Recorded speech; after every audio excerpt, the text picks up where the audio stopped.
strip of downtown LA. We come to you tonight from beautiful Dodger Stadium.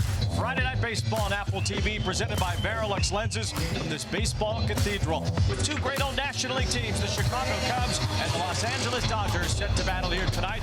Cubs have won 9 in a row. Dansby Swanson had the walk-off win at Wrigley yesterday, going up against Shohei and the Dodgers, the 4-time MVP, ready to reign supreme once again in 2026. With Dontrell Willis, I'm Wayne Randazzo. Detroit, a couple of solid clubs right now, the Cubs and the Dodgers, and very well could be a potential October matchup. We circled this matchup. Both teams have talent and firepower, and defensively they can go get the baseball with the best of them. Well, Shohei Ohtani leading the way once again for the Dodgers. These 2 seasons in a Dodger uniform, for everything that they gave him, he has delivered so much more than even what they thought he could have. He is truly fun to watch. He's the best player in the world. Offensively, he's the best weapon in the world. He can run, he can hit from power, he can cover the baseball. Line to line, light tower power. You see 5 home runs, 11 RBIs. The batting average will come up as long as you stop chasing the ball down in the zone. But you miss up, you're not getting that baseball back. That's how much power he has. So far, by his standards, the offensive numbers look even pedestrian for Shohei Ohtani. Certainly the offense will come around to his norms. But the pitching side of it, some renewed interest because of how dominant he's been on the mound. He is locked in. He's chasing that Cy Young. I love the way he's throwing the baseball, not only with the velo, but the execution and the way he is spinning the ball. He's the best arm in all of baseball right now. Well, the Cy Young Award might be the only award that he has not won yet. He certainly has taken the MVP into his own. 4 in a 5-year span puts him up there with the greats of the greatest. When you start getting compared to athletes in black and white, you had a hell of a career. When it's all said and done, he will be one of the best athletes that's ever done it. Now, the Dodgers have won the World Series in both years with Shohei in Dodger blue. A 3-peat would make them the first National League team to ever do that. The Cubs got their World Series win in 2016, broke that historic drought, and they're trying to make it, not have to go 100 years every single time. I love how you were excited today. You had a little pep in your step, and their offense does as well, especially over the winning streak, averaging a little over 7 runs a game. They can throw the baseball, they can catch the baseball, but offensively, up and down the line, they have guys that can grind you down, guys that don't chase out of the zone, and they trust the next man up to get the job done. Love that they got Suzuki back in the lineup. Also, the way the lineup is structured, they have lefty-righty, so it's a tough matchup for the opposition. The Cubs are clicking in every way. Don't forget, that's a great defensive team, too. They have a handful of Gold Glovers on that roster, including Alex Bregman. Pete Crow Armstrong won a Gold Glove last year as well. Michael Busch coming around after a slow start, homered off the lefty Christopher Sanchez yesterday. So all good right now at Wrigley as the Cubs try to win their 10th in a row here today against the Dodgers. Should be a homecoming for Pete Crow Armstrong. He's from LA. Made some comments against Dodger fans in the offseason. We'll hear what the reception's like. We'll hear from PCA with Heidi in just a moment.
Welcome back to Friday Night Baseball on Apple TV, presented by Verilux lenses. The Chicago Cubs bring their 9-game winning streak into Dodger Stadium to face the defending champs. And there is no shortage of star power in this Cubs lineup as well, including LA's own Pete Crow Armstrong, who grew up in the area and attended Harvard Westlake High School in the area. Now, PCA became just the 2nd Cubs player ever to have a 30-30 season just last year, joining Sammy Sosa. He was a first-time All-Star in a breakout campaign in the first half. He is happy to be back here where he grew up in LA, but he is expecting perhaps some boos from the crowd after saying this offseason that he loves Cubs fans and he thinks they're better than Dodgers fans. Pete, you are obviously all in Chicago. You signed the 6-year contract extension. What are you expecting to hear here in LA tonight? We just heard a little bit of it, but I mean, that's why I'm here, man. I said what I said, and I obviously stand by the fact that I love Cubs fans so much, and if they want to get some boos off, I'm all for that. This is baseball, and we're all competing. So I saw you signing some autographs for some kids, so not everybody's going to boo you. How do you plan on handling it? Playing ball. I got 8 other guys that are going to go bang in front of me. You know, J-Mo's on the mound tonight. We all love playing D behind him. He gets us all involved, so that's all external, and I'm just going to be buying into my guys in the dugout and playing good D for J-Mo. Team has won 9 straight games, getting contributions up and down the lineup. What is working so well for you guys? Well, you said, you know, top to bottom. That's kind of been it. Everybody's bought into the bigger picture here, and you know, guys are ready to come off the bench. Matty Shaw's been great off the bench. Bally's been great when we needed him off the bench. But everybody's making the most of opportunities. We're executing when guys are on base, and we're playing good defense behind our pitching staff, who's been pretty nails. So. Some great defense in center field. Thank you so much, Pete Crow Armstrong. Ladies and gentlemen, let's see if the Cubs can run their winning streak to 10 straight here at Dodger Stadium, facing the defending World Series champion Dodgers. We'll be back with lineups and first pitch right after this quick break. Thank you.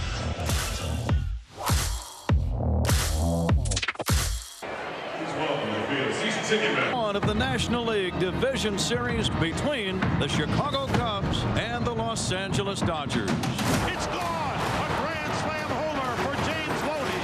You could hear a pin drop here at Wrigley Field. Bases clearing double by Russell Martin. A 5-run inning for the Dodgers. He went around, strike 3, the game is over, and the Dodgers sweep. Grand slam, Montero, game 1 hero.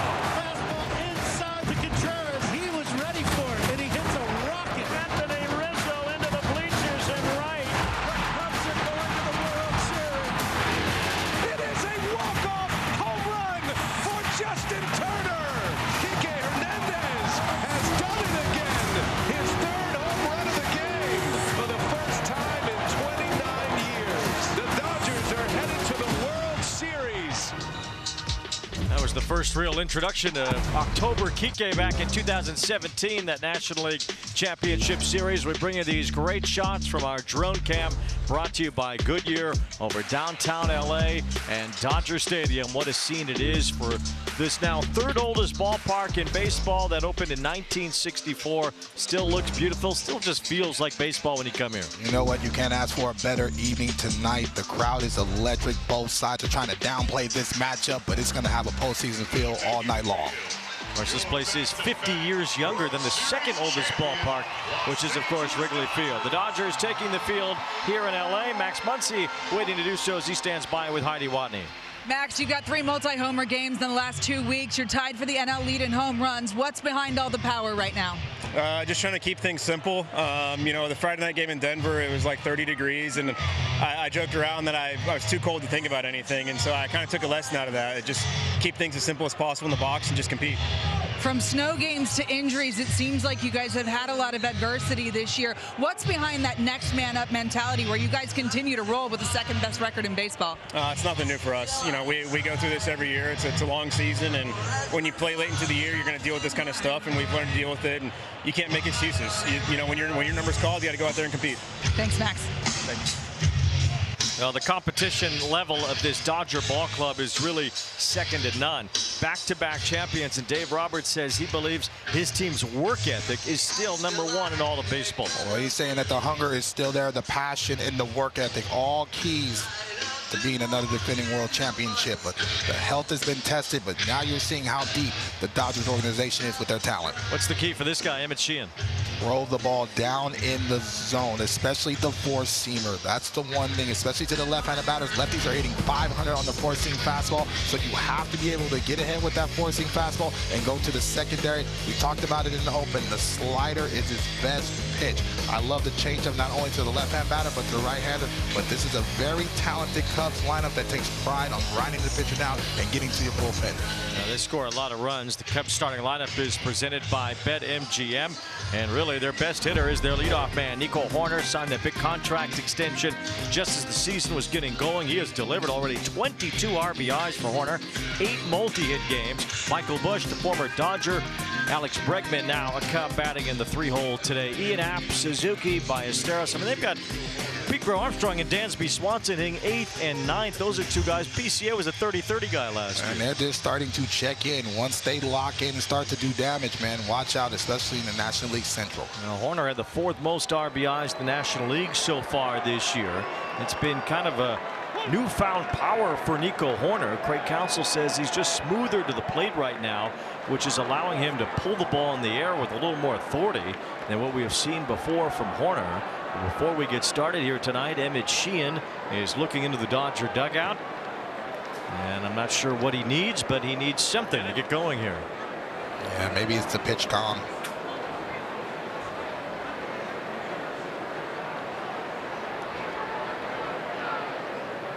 Well, we told you a little bit about Emmett Sheehan. Our pitcher scouting report is presented by CarShield. Tommy John surgery knocked him out for a while. Had that incredible major league debut, and he had a no-hitter through 6 innings in his first big league game against the Giants.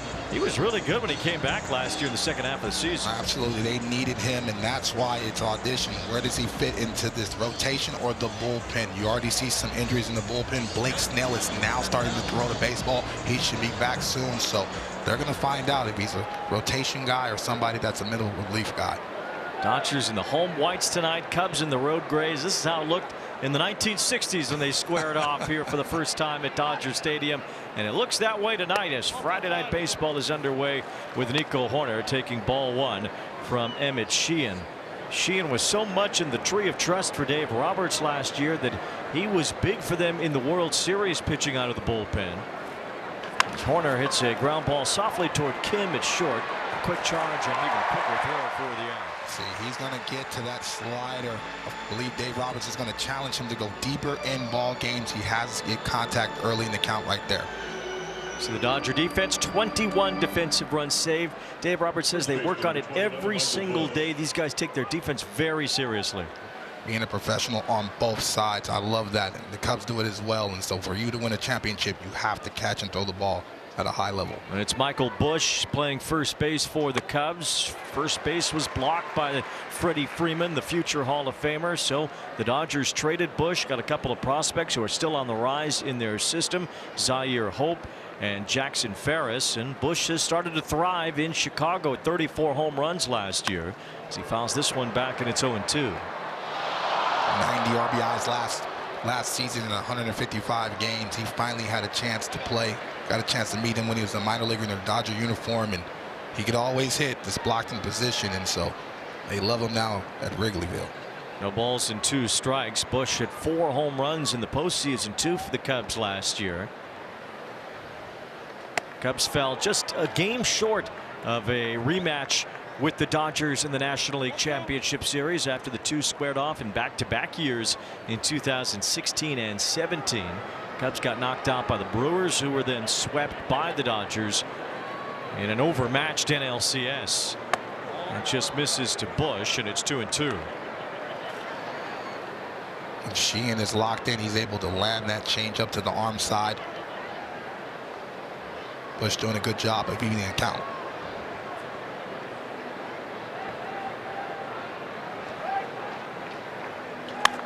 Fouls this one back. Busch homered off Christopher Sanchez yesterday. Only the 6th homer that Busch has hit off of a left-handed pitcher. Well, that's a pretty impressive one to get, as he also homered in the game on Wednesday against the Phillies. Such a sweet, easy swing. Doesn't take much to generate a lot of power, especially when that ball starts flying out on the north side. It's 2-2 on Busch here. And a breaking ball strikes him out. Sheehan spun that one to the top of the zone, but got a swing and miss anyway. Yeah, he doesn't want Busch to be able to extend his arms. That's where he gets his power from. He set it up with a couple fastballs to try to speed him up. I think he wanted that slider down, but the movement was enough to get him off the barrel. Well, it's still a Texas-sized reception for Alex Bregman as he bats at Dodger Stadium, although now a couple of teams removed from Houston. Member of the Red Sox last year, gets a 5-year deal with the Cubs this offseason. $175 million. Cubs have handed out some expensive contracts, and Bregman right there among them, along with Swanson, along with Nico Horner, Pete Crow Armstrong, and some others. 1 ball, 1 strike on Bregman. Well, you can't argue with what Alex Bregman brings to the table for a team that's trying to win.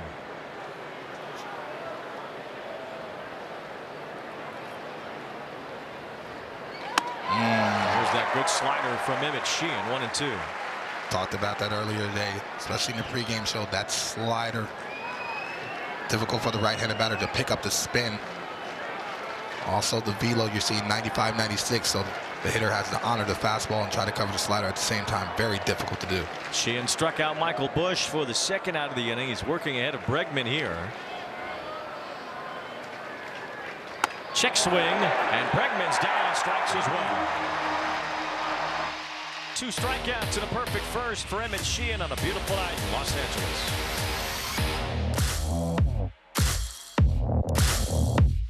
For hardware, folks. The Dodger lineup presented by BetMGM, packed with all-stars. Shohei Ohtani, chief among them, as the leadoff man and designated hitter. Freddie Freeman, Will Smith, Kyle Tucker got the big contract in the offseason, leaving the Cubs for the Dodgers as Shohei stands in against Jameson Taillon. And a big cut on the first pitch.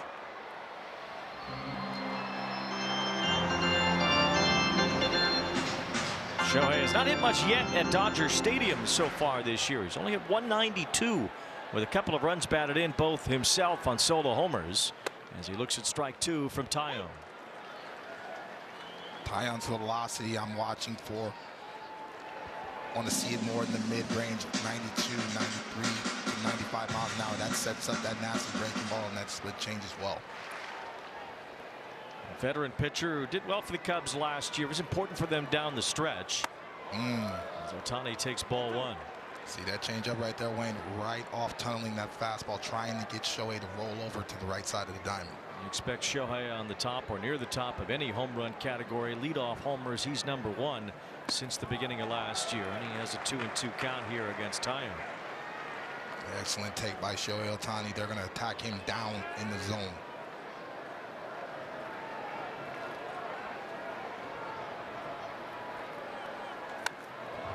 Shohei reaching a bit there. Taillon throws that cutter a lot. It becomes a reliable pitch for him when his fastball's been getting hunted a little bit this year, giving up some home runs. Yeah, 6 home runs already. That's 3rd most in MLB, so the long ball has played him early in the season. Strikes out Shohei with that off-speed pitch that came over the outer part of the plate. Shohei foul tipped it for strike 3. Yeah, he got a little bigger with that off-speed pitch, missed up in the zone, but Shohei saw it last minute, tried to foul it off. Excellent pitch by Taillon to get that backdoor breaking ball for a strikeout. Clark Shield, just scouting report on Taillon, who's dependable, number 2 overall pick in 2010. Of course, the man who was taken number 1 in that 2010 draft was Bryce Harper, and Manny Machado was taken number 3. And Jameson Taillon kind of stuck in the middle between 2 guys that are going to be in Cooperstown. Well, Taillon's had a solid career, though. He's somebody that you can rely on to be able to throw strikes and at least navigate the order 2 times. He's gone 6 innings his last 3 starts. 1 ball, 1 strike on Freddie Freeman as he fouls one back, 1-2. 2010 draft with Harper and Machado, the 2 stars at the top. Pittsburgh Pirates drafted Taillon out of the Woodlands High School. At the time, Fangraphs said he was the best high school pitching prospect in the country since Josh Beckett in 1999. You familiar with Josh Beckett? Absolutely. The man from Spring, Texas, but the Woodlands has a powerhouse in baseball. Rich history. 1 ball, 2 strikes on Freeman, who reaches out, hits one off of Taillon. It redirects to Swanson, who was played up the middle, and Freeman is the second out. Statcast powered by Google Cloud. You'll see that cutter a lot from Taillon. Absolutely. It's one of his favorite pitches to go to lock up the left-handed batter, but you see the 4-seam at the top of the zone. He has a cutter, a splitter, and a changeup. You see that changeup a lot to the left-hand batter.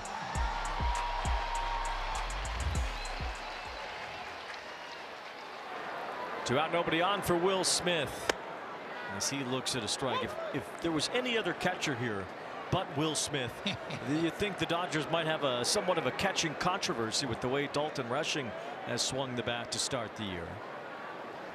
And Smith is probably one of very few, if any, other catchers that can lock down that job, even with Rushing just crushing the ball to start the year. Will Smith, America's catcher, you like to call him, because he's one of the best. He's been doing it for a very long time, not only offensively, but pitch calling, framing, and throwing as well. But ultimately was the game-winning hit in last year's epic Game 7 of the World Series. Dave Roberts alluding to the fact that just nothing gets Will Smith's heart rate up. Well, he kind of likes my jokes. That's my guy. Fly to right toward the corner. It's Suzuki with room near the foul line in foul ground to make the catch. 1-2-3, bottom of the first. Saber, Wayne, it's beautiful out tonight. Ricola. You know, our buddy Dallas Raines, a fine weatherman here in Los Angeles, but I could just point out their window and say, that's it for today. Easy job. Now there's sports. No score in the second inning as Ian Happ will lead it off against Emmett Sheehan, switch hitting outfielder and a 4-time Gold Glove winner in left field. As Happ takes ball 1 from Sheehan. This Cub lineup is very balanced. You know, 1 through 9, they can hit at any part in the order. It's kind of a superstar free lineup, though. I mean, Bregman is a name that stands out and maybe at one time could have been in that superstar conversation. But you look at this lineup, they're not about the superstars like the Dodgers are. Oh, they're very blue collar, work hard, defend at a high level, and they can pop you. Maybe that's representative of the city of Chicago against the city of Los Angeles. The Dodgers have stars. They're a Hollywood group. They've got the bling too. They've won the championships over the last 2 years. Cubs are trying to get back there. I don't know, Wayne. PCA gets right, man. He's definitely superstar talent. Ian Happ takes ball 2. Kind of a lunch pail group. Ian Happ's from Pittsburgh. PCA's from here in LA, and he certainly brings the swagger that this Cubs offense and defense stands behind. 2 balls, 2 strikes on Ian Happ as he strikes out here on a high fastball from Emmett Sheehan, who's now struck out 3 in a row. That's why you're watching the velocity, pitching backwards, setting up Happ with the slider down and then changing his eye level, throwing that fastball at the top of the zone. It looks so enticing that you can get on top of that pitch, but when you're slowed down with the changeup and the breakup ball down, excellent job by Sheehan to be able to change his eyes. And 1 out here in the second. Seiya Suzuki is the batter. He's homered in 3 straight games. You go back to the end of last season, Suzuki now has 11 home runs in his last 90 at bats. Set career highs in home runs and RBIs last year. Swings through that slider. Sheehan's been sharp here in the first couple of innings. Yeah, that slider, tough to pick up on the spin and the rotation. Suzuki has power, especially middle in. That slider backs up, it's going to be trouble. 1 ball, 1 strike on Suzuki. Sheehan goes upstairs with a fastball. It's 2-1. Dodgers lead the major leagues in home runs. The Cubs have had their fair share. Cubs have actually scored more runs per game than the Dodgers. The Dodgers are number 1 by a mile, though, in OPS. Suzuki loops one towards center, coming in for Pages. He makes the running catch. He makes every catch. He works tirelessly on jumps, angles, range. Excellent jump right off the bat. You can see him plant his foot, dig in. I mean, that's his area right there, man. He has really grown up, not only defensively, but offensively as well. Dave Roberts raved about this, how he's growing up as a ball player. And 2 outs and the base is empty for an impressive rookie batter in Moises Ballesteros. He's the DH for the Cubs. He profiles as a catcher defensively. They have a couple of good catchers in Carson Kelly and Miguel Amaya. So Ballesteros just DHing, and he's ripping the cover off the ball in .392. Yeah, that bat-to-ball skills and that power is there. That young man leads rookies in basically every category in the National League. And you see that type of swing and that leg kick, that's when you get your foot down. He might have made Owen Casey expendable in the offseason. The Cubs traded Casey to get Edward Cabrera. They certainly needed the arm, and now so more than ever. And even they needed it then with the injury to Cade Horton, who needed Tommy John surgery, and Justin Steele still trying to come back from it. As Ballesteros takes ball 2.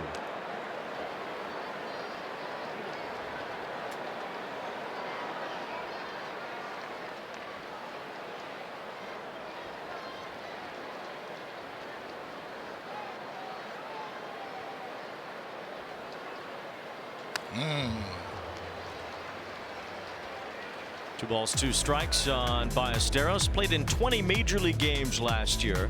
Top prospect in the Cubs organization this year. Hit his first big league homer at Wrigley last year. It was right after Anthony Rizzo retired. Rizzo decided he wanted to watch a game from the Wrigley bleachers. And Ballesteros hit a home run right to him, but Rizzo couldn't grab it. Only fitting, and he's retired now. He doesn't need to have that Gold Glove caliber range in the bleachers. He's chilling. Probably had a beer in his hand. 2-2, and that just misses the inside corner. 3 balls, 2 strikes on Ballesteros. Nice little battle between the 2 young players. Ballesteros being able to take some pitches close off the plate. We'll see if Sheehan challenges him with a fastball. Ballesteros gets turned around as that pitch buried down and in on him. And Sheehan has worked 2 perfect innings to start. He has struck out 4.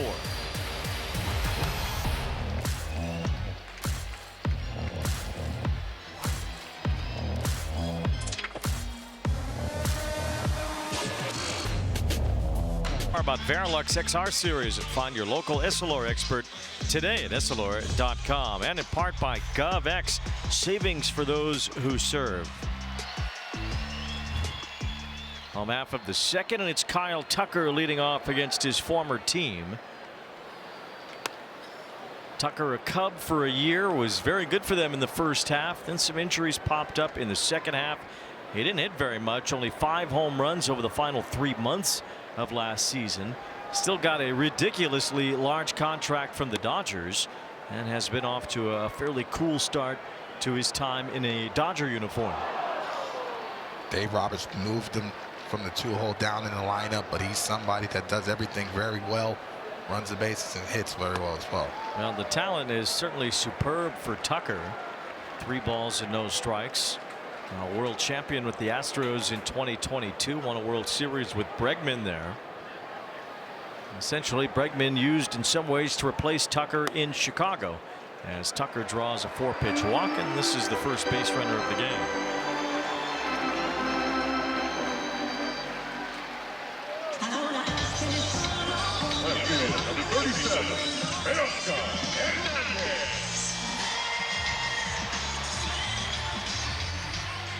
Tucker stole 25 bases as a Cub last year. His career high is 30, so he'll get on the move if he feels he can. 3 for 3 so far this year as he's held by Michael Busch. And Teoscar Hernandez takes a strike.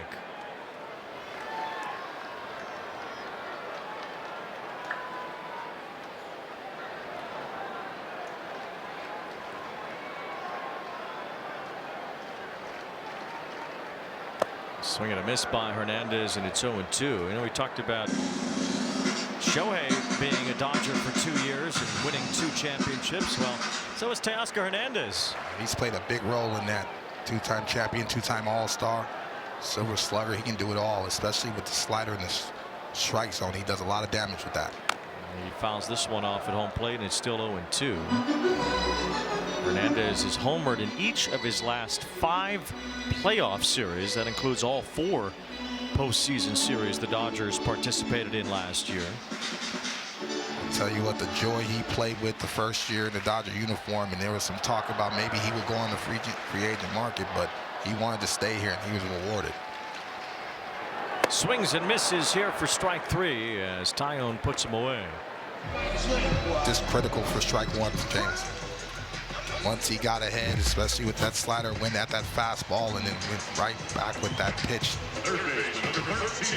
Get ahead and stay ahead to be able to stay efficient, and that's what he does, especially when his heart rate settles down. That's what consistently he's gone 6 innings for the Cubbies. One out with a runner on first for Max Muncy. who hammers one to right. Suzuki, though, has some room shy of the track to make the catch. Now, Muncy was hit 8 homers this year. They've all been solo shots as he was bidding for number 9, but came up short, flying out. He just caught that one a tail right out in front, looking to be aggressive. Taillon did a good job of just changing speeds and getting him out front for a soft fly ball. Here's the aforementioned Andy Pages, who is hitting .337. What a start it's been to Pages this season. Out in front of that breaking ball, and it's 0-1. You mentioned that you thought he should have been an all-star last year. He's trying to leave no doubts this year. Yeah, we talk about the defensive metrics of what he does in the outfield, and offensively, it seems like mirrored the same start last year. Showing a lot of balance and threat in the bottom of the order. 1 ball, 1 strike on Pages. 21 runs batted in. It's the .337 average, though, that stands out. Teaching him some patience, you know, which pitches to lay off. It has paid off for Andy Pages. 1 ball, 2 strikes. Still hitting 7th, though, in this Dodger order. With all the big names, the established track records, it might be hard for Pages to move up in the order. Maybe the Dodgers don't even want him necessarily to. They don't want him to, especially showing that power and that threat at the bottom of the order, showing the ability.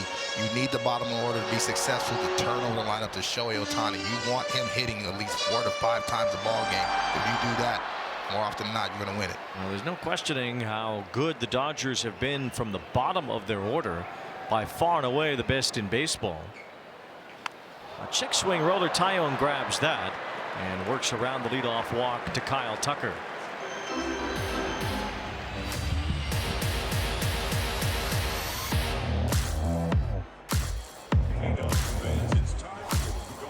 Odds are courtesy of BetMGM. We're looking at the NL MVP and Cy Young Award odds. Can Shohei Ohtani win both? He is the overwhelming favorite for MVP. Now in the discussion for the Cy Young Award, he's won 4 MVP awards. This year, Dave Roberts said he has set his sights on winning a Cy Young. And when Shohei sets his sights on something, I wouldn't doubt him. He's off to a great start, a 0.38 ERA over 4 starts, guys. It's certainly hard to say that Shohei Ohtani can't do something. Paul Skeens, pitching for Pittsburgh tonight, 7 innings of 1-hit ball, struck out 7. Certainly he would be among the stiffest competition for Shohei to win the Cy Young, as Carson Kelly bats here in the 3rd. Also, one thing that's stopping Shohei maybe long term is that he's not pitching every 5th day, not even necessarily pitching every 6th day. Might be tough for him to log all the starts and innings he might need to get there. Yeah, he's going to have to do his best with the innings that he's using. And so far so good, but will he get enough starts, especially if they go to a 6-man rotation? But if he's 14-2 going into the last month, do they go to a 5-man rotation? But you have to use him and have to be careful with his health as well. And so that's a tricky game that Dave Roberts has to play, because if he goes down, you know, not only offensively but on the mound, that's a tough weapon to lose that late. You don't want to be chasing awards when you're trying to chase a championship, and it's important for this group to be a 3-peat winner of the World Series. It's been done not very often in baseball history. 2 balls, 2 strikes on Kelly here. He gets wiped out by that Emmett Sheehan slider, which has been on point tonight. So far, first time to the lineup, they're not picking up on the spin of that slider. Center field, number 4, Pete Crow.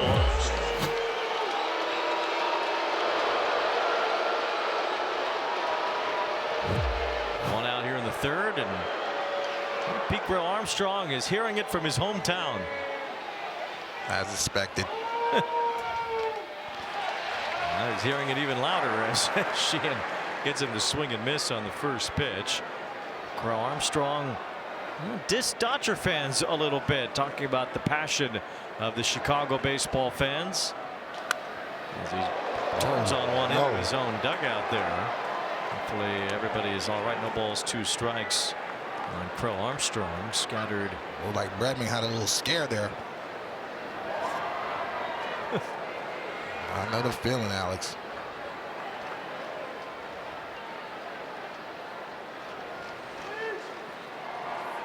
One ball, 2 strikes on Crow Armstrong. Early with that fastball. Oh, help me. Nobody needs coffee in that dugout no more. PCA goes fishing as Sheehan gets his 6th strikeout. That changeup had some teeth on it right there. He set him up with the fastball up in the zone, tried to speed up his bat, and all of a sudden tunneling that changeup right off that fastball. Excellent arm swing. Nothing PCA can do. Way out in front of it. Well, he said Dodger fans like to take pictures. There might be some pictures they're taking of that one as he goes after a pitch in the dirt. Easy killer.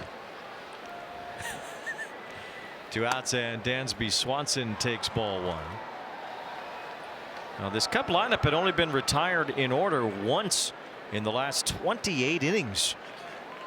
But Emmett Sheehan has gone 1, 2, 3 in each of the first 2 tonight. He's retired the first 2 batters here in the 3rd as well. He has 6 strikeouts already.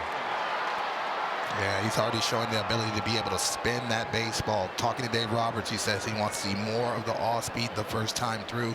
You're seeing an excellent pitch mix and execution thus far. 1 ball, 1 strike on Dansby Swanson at his first walk-off as a Cub yesterday. Comes up empty on that fastball, and it's 1-2.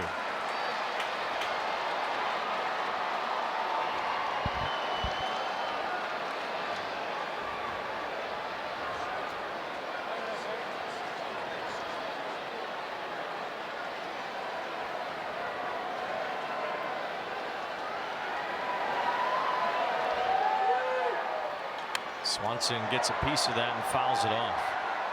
Excellent job by Dansby spoiling that slider. He's looking for that pitch off the plate. Trying to hit that ball the other way.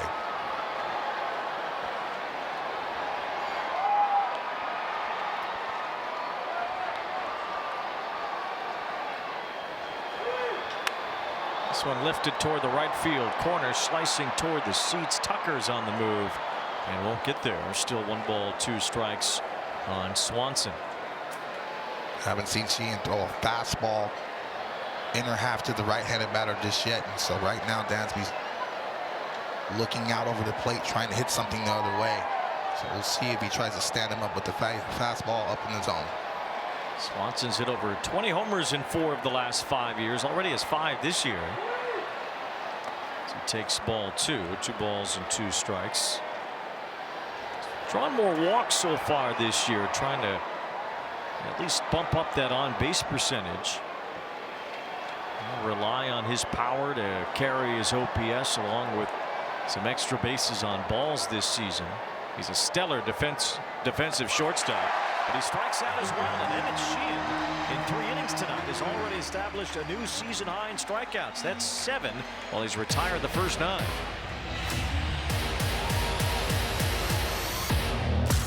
Authentic gear at MLBshop.com. Official jerseys and memorabilia, hats and hoodies. We've got the season coverage. Scan that QR code or visit MLBshop.com, the official source for your favorite team gear. Rick Sutcliffe, the Red Baron, a Cy Young winner for the Cubs in 1984.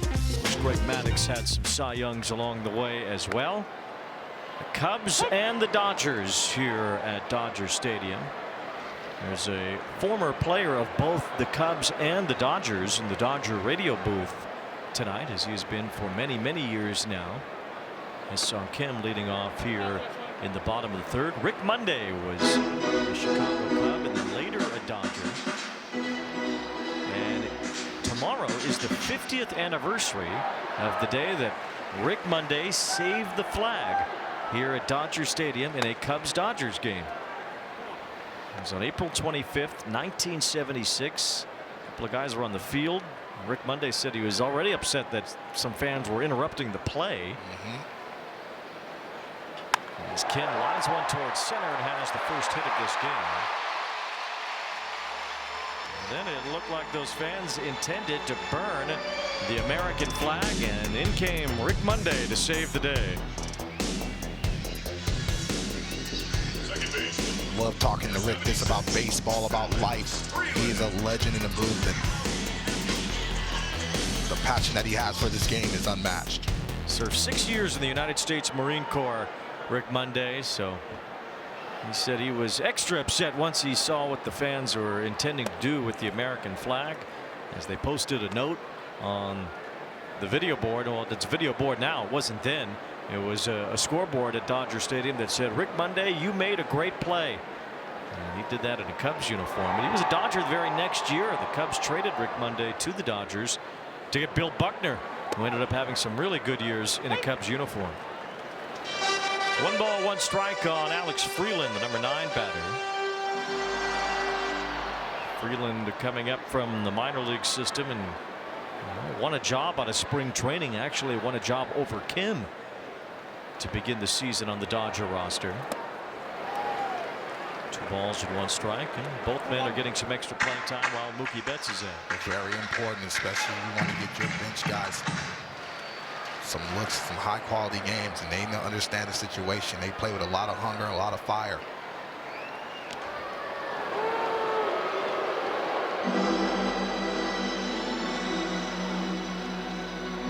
Third round pick out of Central Florida in 2022. Freeland hit pretty well in the minor leagues. It's not translated yet to the major league level. So he pops this one out of play. 2 balls and 2 strikes. Also not easy in that role of the bottom of the lineup. We talked about Andy Paez and why he's down there. But if you're Freeland and Kim, you have an opportunity to be able to roll over the lineup and put some ducks on the pond for Shohei Ohtani. Dodgers 6 through 9 hitters have a .938 OPS to start the year. That's absolutely insane. Cubs are second in all of baseball at .768. There goes Kim. Pitches low, throw to second, a good one. And it was going to be an out, but Swanson dropped the ball. That's a rare miscue from Dansby Swanson. Excellent throw by Shaw. Good jump by Kim, but Shaw made up with it with that throw right there. Dansby caught it right on the hill. That's why he wasn't able to receive that. And Carson Kelly behind the plate, frustrated that the Cubs couldn't convert on that play at second base. 3 balls, 2 strikes on Freeland. He slaps one toward the left field corner, hit pretty well. Happ is chasing it. It is a foul ball out of play.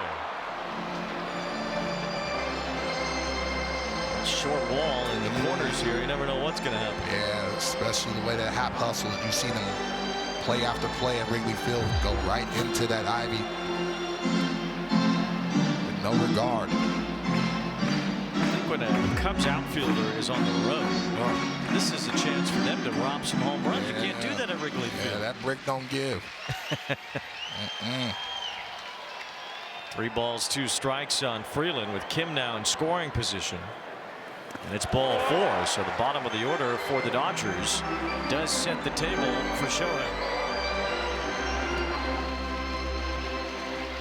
And I'm feeling good.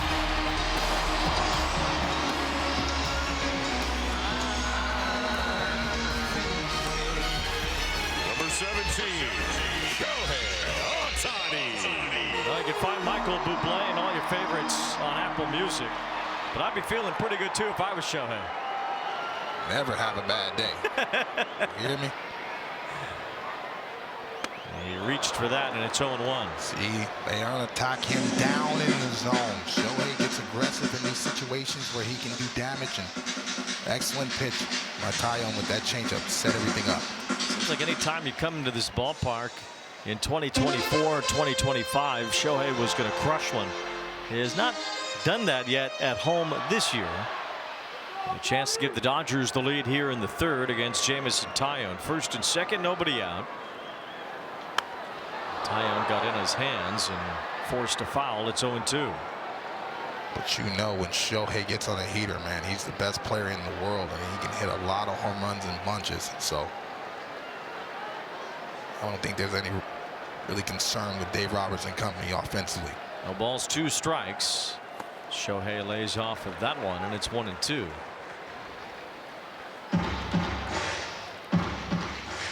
Just looking at the swing so far from Shohei, when he starts to hit the ball with authority to left center, that's when you know he is locked in. Sometimes he gets a little pull happy. Single and a walk to start the inning from the 8 and 9 batters. And now Shohei strikes out for the second time tonight.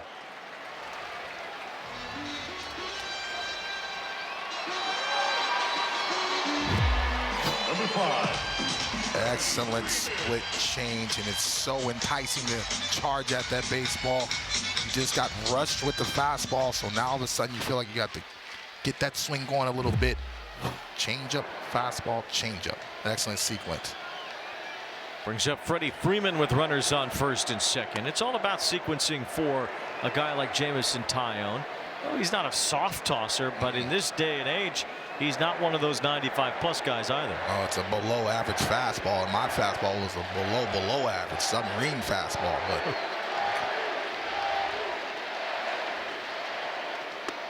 that's up and in. 2 balls, no strikes on Freeman. Returning from the birth of his 4th child, a daughter in London, his wife's parents from London, so it all makes sense for Freddie, as that is in there for a strike, and it's 2-1. 300 career average and hits leader among active players, man. He's been doing it for a long time at a high level.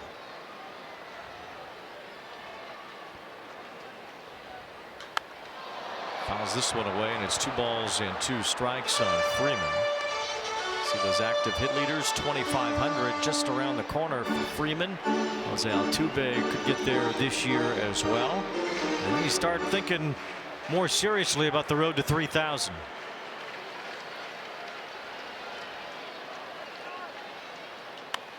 Loops this one toward the left field line. Happ will chase it and come up short as it ends up out of play. Consistency of Freeman in this decade. He was the MVP in the pandemic shortened year. And he continues to rake even into his now getting close to his upper 30s. I faced Freddie Freeman. I've been out of the game for 13 years. 2 balls and 2 strikes on Freddie Freeman. He lines one toward right center. Crow Armstrong with a good jump travels over to make the catch, and that's the second out.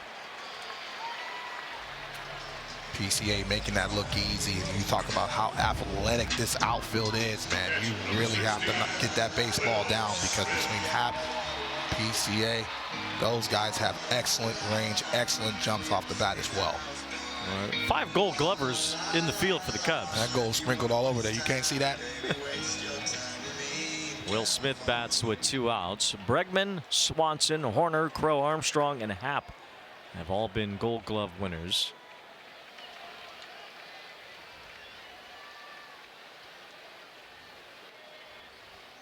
Smith drives one toward right center. This is deep. Suzuki's at the wall. It's gone.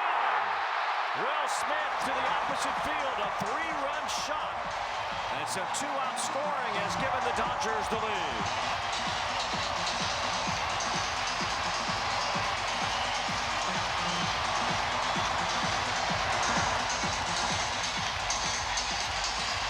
Time and time again, Wayne, you've seen him do this. He is a strong individual, being able to let that fastball travel deep. 95% of the major leaguers, that's a double in the gap because of his power. 3-run shot. Extremely steady Will Smith hunts a first pitch and drives it out to right. The Dodgers now carrying a 3-0 lead.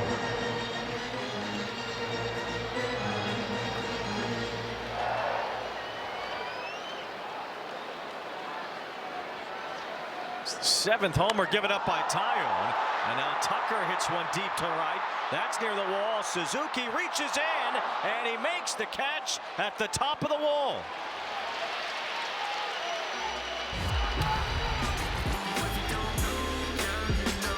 Will Smith serves one out to right, an opposite field 3-run homer, and Suzuki takes extra bases and quite possibly a home run away from Kyle Tucker.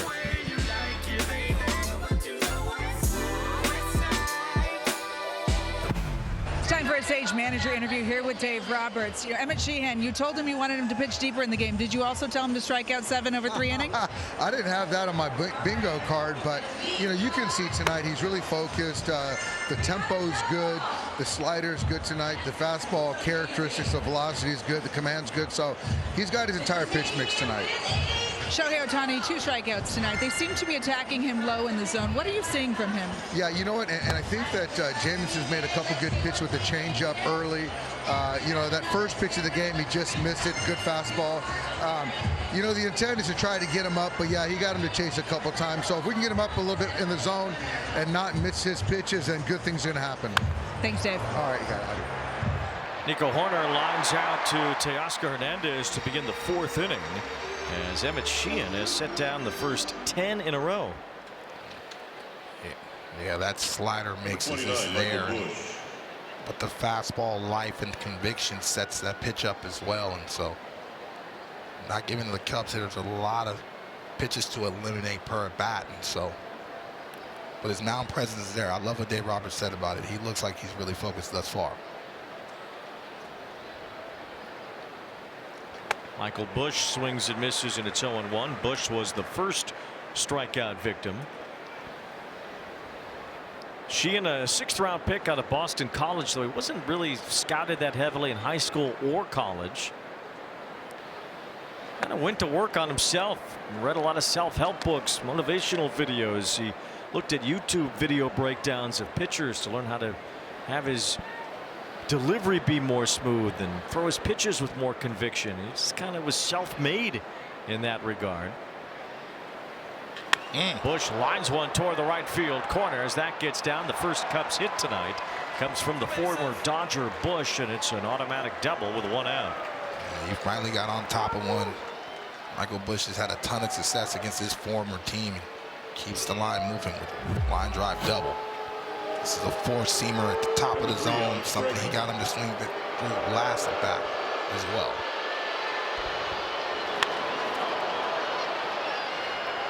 Busch now hitting .314 in his career against the Dodgers with 8 extra base hits in 14 games. The Cubs have a man on. It brings up Alex Bregman, who struck out his first time.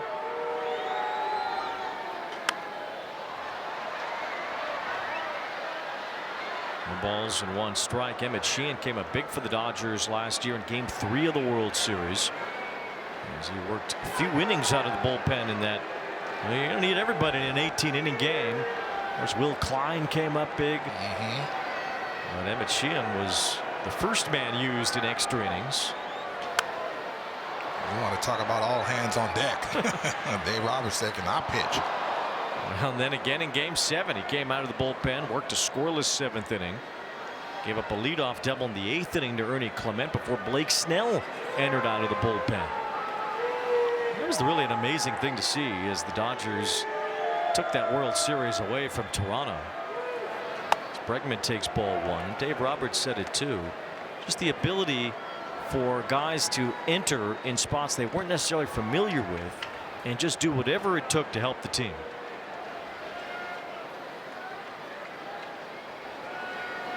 1 ball, 2 strikes on Bregman. And now pitch in the dirt makes it 2-2. You talk about baseball being a game of inches, and man, both sides were clawing at each other. Memorable plays on both sides, and whether you're the winner or the loser, I'm sure that Monday morning quarterback was creeping up after that series. If I did this right, if I did this a little faster. Some haunting images, certainly, if you're a Blue Jay or a Blue Jays fan. As Bregman lines one up the middle and has a base hit. Busch is being waved home. Andy Paez has a great arm. He fires it to the plate. Busch is out.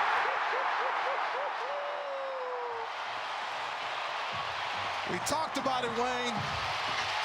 Andy Paez is one of the best defenders working at that in baseball. How many times have we seen him go against the wall? How many times have we seen him make the right route? Excellent jump off the bat. Gets behind the baseball, perfect throw, and Will Smith, nice little pick. The tag push at the end. That's a 95-mile-an-hour seed from Andy Paez. Will Smith slaps the tag on the diving Michael Busch, and that's the 2nd out of the inning.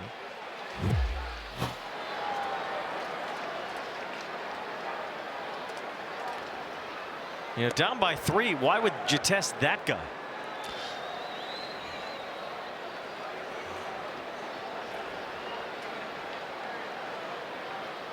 One ball, no strikes on Ian Happ with 2 outs. Bregman at second base. He took second on the throw home.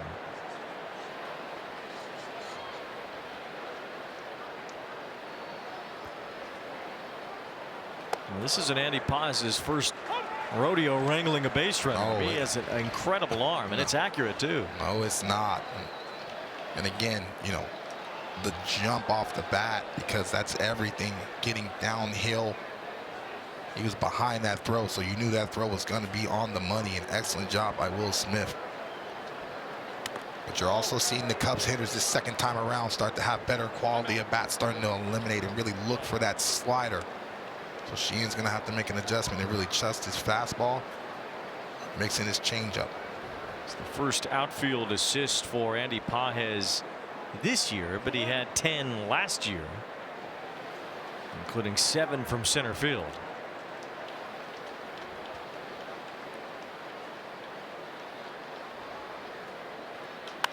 This one is popped up as Muncy in foul territory. Smith is there too, and Will Smith makes the catch.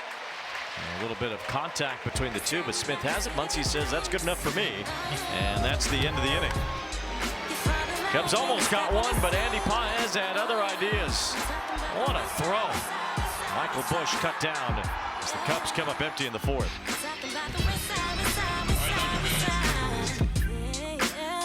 Come true in the city of angels. Time for a Sage manager interview here with Craig Counsell. You know, Emmett Sheehan had been so dialed in that kind of a situation, do you want to be extra aggressive with your base runners? I think you make a guy make a great play, and Pages made a great throw. So you got to try to score runs when you got a shot. He made a great play. Jamison Tyone had been locked in for the first couple of innings. They were able to get to him last inning. What are you seeing from him? Yeah, I think he did a good job. I mean, when this team gets their 8-9 hitters on to start an inning, you know, with the top of the lineup coming up, that's trouble. He did a good job with Ohtani and Freeman, and you know, Will Smith hit a pitch down in the zone, a little bit middle of the plate, but took a good swing. Thanks, Craig. Craig Counsell on a hefty contract to leave the Brewers and become the manager of the Cubs. Led them back to the postseason last year. Trying to win the division for the first time since 2017, at least in a full season this year, as the Cubs are in a National League Central where everybody's playing great to start the season. What a beginning to the baseball season for that entire division, as Muncy cracks one to the right field line, has a base hit. And he'll try for second base. Seiya Suzuki fires it in. Muncy safe.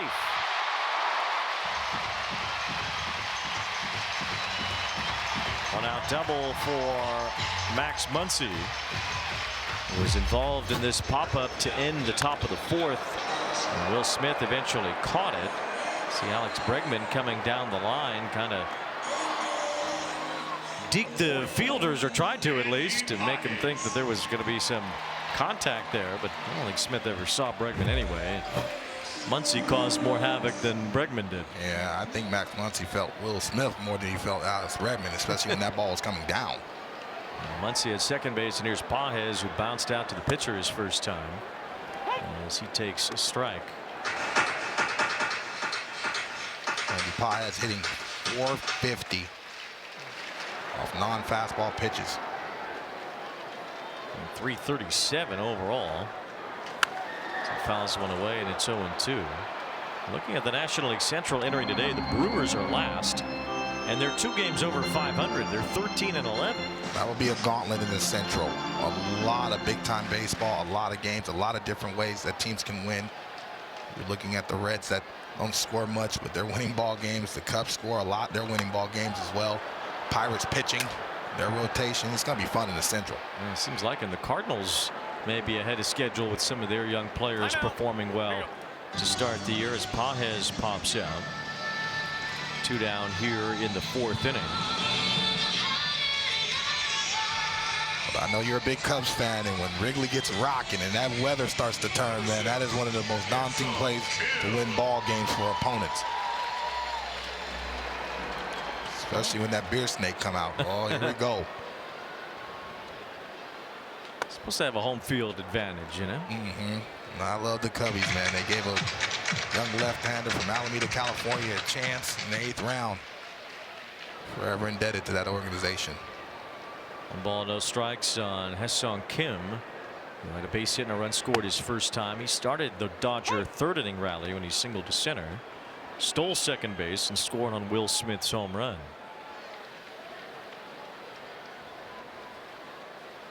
Cubs, for more than anything else, they're just hoping Taillon could pitch as long as possible today. The Cubs bullpen has been shredded by injuries as Kim loops one to left center field. This is dropping, and that's a base hit. That will score another run. Max Muncy comes home. Kim is 2 for 2, and he has an RBI. It's 4-0 Dodgers. Kim is making a living off having that baseball travel deep and just fillet it to the left side. Change up tailing away from him. A nice easy swing to get right over Swanson in no man's land, and a nice little RBI. Love that piece of hitting right there. Not trying to do too much at the plate, especially runners in scoring position, forcing the action. Another 2-out run for the Dodgers. All 4 of theirs have scored with 2 outs as Freeland looks at a strike. He walked and scored in the 3rd. Kim drove in a run yesterday in the Dodgers win against the Giants. Here goes Kim again. Throw from Kelly. Another good throw. And this time Swanson hangs on for the out.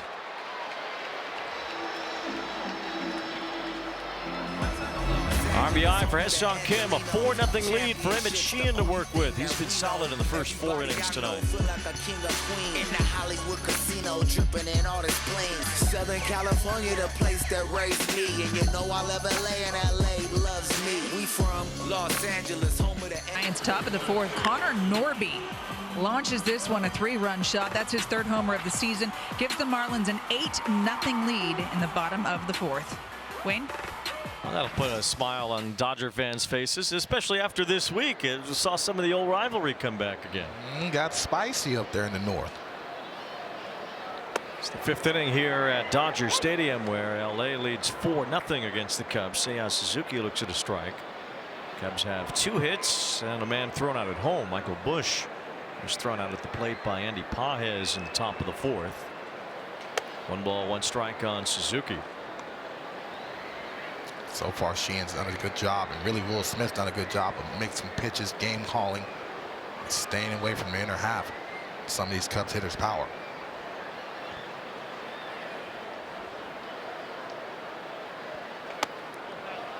Excellent take by Suzuki. 2 balls and a strike. Dalton Rushing wore a pitch from Logan Webb yesterday after some words that were said in the direction of Jung-Hoo Lee the other day in San Francisco. Well, Webb said, "What thing with Jung-Hoo Lee? I must have missed that." Sometimes it gets a little humid in a nice day in the Bay Area. I'll slip out sometimes, but the Dodgers don't back down. Dave Roberts said we're nice, but we're not soft. That's right. Here's Suzuki popping one up. It's Tucker running in for it. Retiring Suzuki, 1 out here in the 5th. 7 strikeouts for Emmett Sheehan against the first 9 batters that he faced. Our pitching decisions presented by Sage. Yeah, the 1 slider up in the zone, but the pitch mix was there. The slider of the depth change, the changeup falling away to the left-handed batter. But the fastball set all of that up. Really excellent velo up until this point. Moises Ballesteros struck out his first time. He's the batter here. Fouls one off his foot. No balls and a strike. Sheehan burning through the Cub order the first time around with those 7 punch outs. A new season high for him. Sheehan had some good outings for the Dodgers last year down the stretch. Had a couple of 10 strikeout games in the second half of last season after he returned from Tommy John surgery. I mean, he had 89 strikeouts in 73 innings last season, and he only gave up 49 hits. Well, he's a tough cover, especially when he's locked in like this. The slider to the glove side, the changeup that you just saw falling off the table slowly. 1 ball, 2 strikes on Ballesteros. And then the fastball, 95 to 97 miles an hour. And so after seeing that slow changeup, that fastball plays up higher. It's safe to say right now he's their least heralded starter. Man, this staff's got a lot of talent, a lot of stuff, and he understands his role and still auditioning to continue to be a starter. Struck out Ballesteros for the 2nd time tonight. That's the duper, the whooper duper. Right off that fastball at 95, and then all of a sudden a real big breaking ball in the same position that he struck him out the previous at bat, down and in.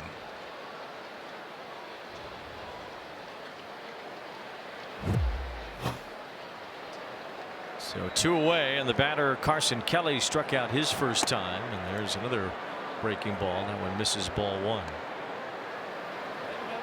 There's that slider to righties a lot. Dropping that curveball in to punch out Ballesteros.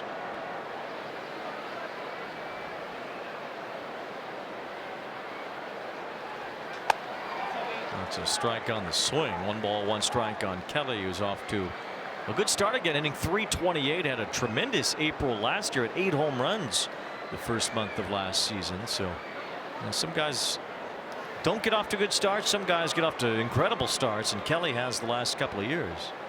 7 RBIs his last 14 games coming into the ball game today. 2 balls and 1 strike on Kelly.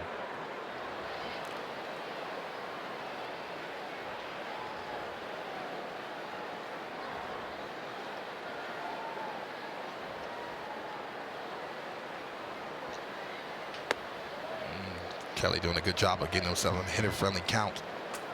Now you're eliminating pitches. You're not trying to attack that slider. You're hoping that machine gives into a fastball.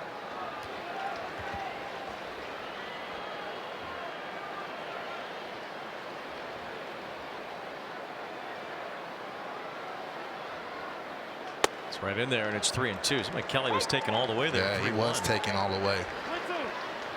In this situation, you talk about Craig Counsell sending Bush to home plate. Really understands we need to get some traffic.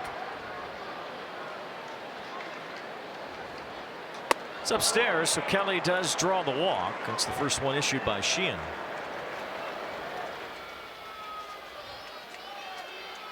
Number 4, Pete Crow Armstrong.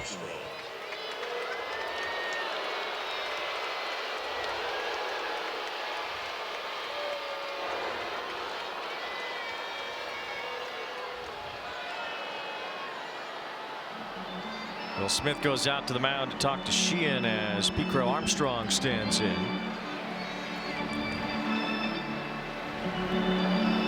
PCA making some enemies in his hometown after his article in Chicago Magazine. Well, there's Dodger fans everywhere, even in Chicago. So, but love what he said. He said, hey, that's part of the game. I love my fans in Chicago, and I'll ride for them. 2 outs with Kelly aboard at first. One big thing for Crow Armstrong is exactly that. He chases out of the strike zone a lot. 3rd highest chase rate in MLB, and so you would like to see him hone that in and have a little bit better pitch recognition. But when he barrels it, big time power. He was a breakout star last year. He made the All-Star team for the first time. Chops this one right to Freeman, and that ends the 5th.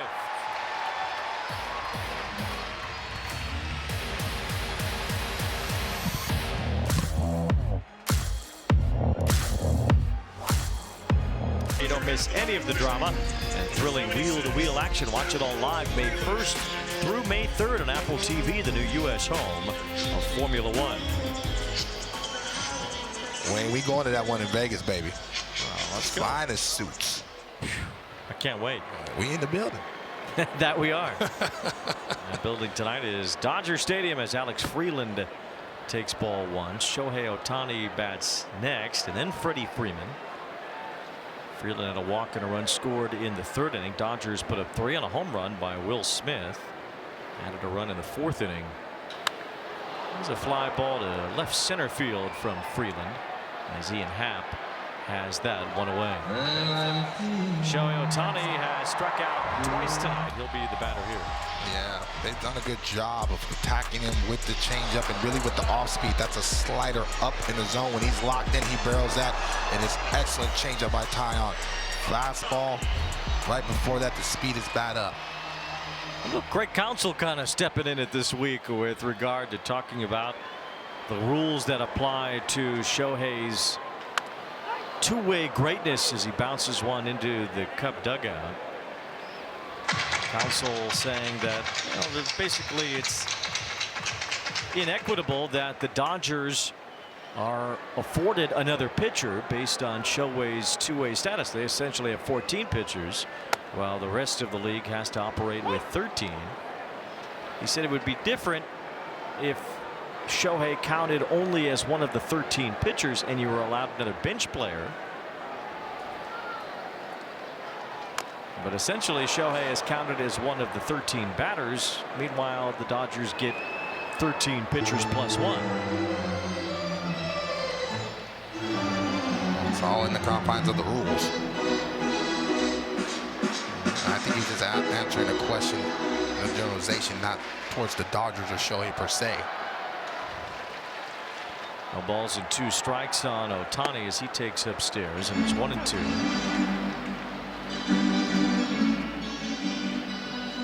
Of course, this rule for Shohei with roster construction was put in when he was still with the Angels. 1 ball, 2 strikes as he takes ball 2. So it's not something that was made for the Dodgers. It is something the Dodgers benefit from as the team that signed him. And that was part of the big contract too, is that you're signing a two-way player. You're not just signing a guy who can do one thing on one side of the ball. Excellent take by Shohei right below the zone. Great pitch by Taillon down, trying to backdoor that cutting action fastball just below the knees. It's a full count now, 3-2. And that's ball 4. So Ohtani has yet to put one in play tonight.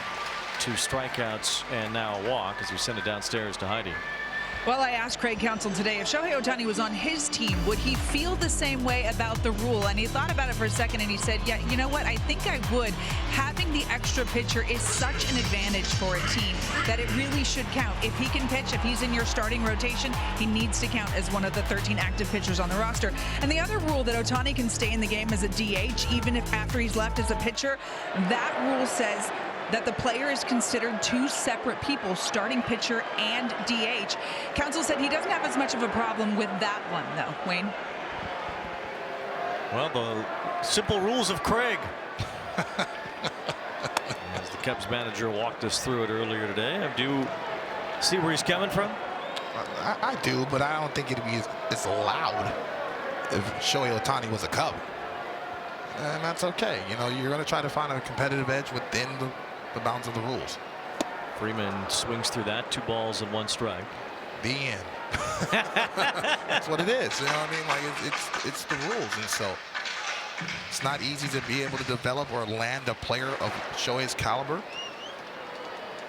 More organizations, you're hearing about two-way guys getting drafted. Hey, if you're able to do that and develop a guy that's impactful, then that rule will apply to you the same. And no one's really been developed in the minor leagues yet as a two-way player necessarily. I remember Michael Lorenzen tried it, and that didn't really work out. 3-1. Freeman rolls one in front of the plate. Carson Kelly goes to get it and throws him out. See, that's the real problem, though, because that's very difficult to try to teach that in the minor leagues, because sometimes you're not able to hit with the minor league. Another thing that Craig Counsell explained is that it's not something you could even necessarily develop in the minor league level, because it takes some time to even get there as a major leaguer. It's something that can really only be done at the major league level, because you have to have those minimums. Right. As Will Smith takes ball 1. But you're starting to hear little rumblings about how much time Shohei has when he's hitting and pitching on that day, and now you're hearing things about this, and so. But I expect that from a guy that's winning multiple MVPs back-to-back years because of his ability Well, another thing too, when he was with the Angels, they weren't a team that was challenging for championships. The Dodgers are, and it's looked at with a different lens now. And really, for Shohei, he didn't pitch in 2024. He didn't pitch in the first half really of last year either. So this is the first full season for Shohei as a two-way player, as a Dodger, in this competitive window, trying to win a championship. And so there's, I guess, a little bit more scrutiny, or looking at him a little bit more deeply in that regard than before. Although counsel said the question about it that came up really didn't have anything to do with the Dodgers or with Shohei. It was just about the 13 pitcher limit to begin with, which in and of itself is something that managers across the league and general managers too, some teams wish they at least had the option to build the roster any way they want. If that means 15 pitchers, then that's what it means. If that means 11 pitchers, then that's what it means too. But having it set at 13 and then having Shohei kind of work around it is something that has drawn some ire, I guess, in that regard from Craig Counsell. Think you could have been a two-way player? Hell no. 9 home runs. Nah, you don't want to see me out there like that. How about that grand slam you? I got him, coach. But that's about it. No. You're 244. You do love me. Excellent take.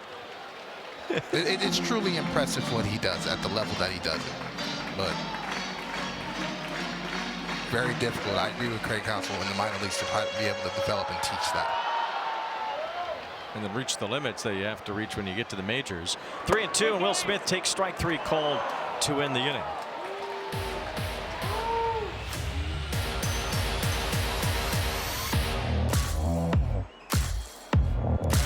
Office of the Commissioner of Baseball may not be reproduced or retransmitted in any form. The accounts and descriptions of this game may not be disseminated without express written consent. The Dodgers back-to-back champs taking Game 7. Yoshinobu Yamamoto, what an incredible performance in Game 6 and 7, finishing Game 7 out of the bullpen. Just an all-time great performance from Yamamoto in that kind of atmosphere. As Dansby Swanson was hit by that pitch to start this 6th inning. Yeah, four-seamer getting away from Sheehan. First pitch. A little bit of a telling action, but other than that, he's been absolutely outstanding. 8 strikeouts, 5 of them with the slider, changeup, four-seamer. Second time around the order, starting to land that breaking ball as well. Statcast powered by Google Cloud to get Sheehan through the first 2 trips throughout this Cub lineup. Now it's Nico Hoerner who's 0 for 2.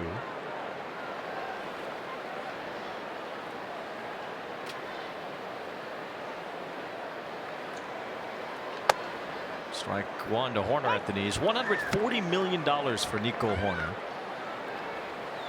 It's not the type of contract that you typically see a guy get who doesn't hit 20, 30, 40 home runs. But Hoerner does everything. And they think he's sitting with more power so far this year as he loops one to right field. Tucker over to make that catch. Nico Hoerner is a well-rounded player. A couple of Gold Gloves in his pocket, and one of many 9-figure deals that the Cubs have started to hand out. He was ranked 6th in the National League with a 6.2 WAR last season, so his impact is felt in that locker room. Well, so was Jason Hayward's during Game 7 of the 2016 World Series. Worth every cent of that $184 million. Everybody got quiet in the North Side. That's my guy. One out with a man on as Michael Busch looks at a strike from Sheehan.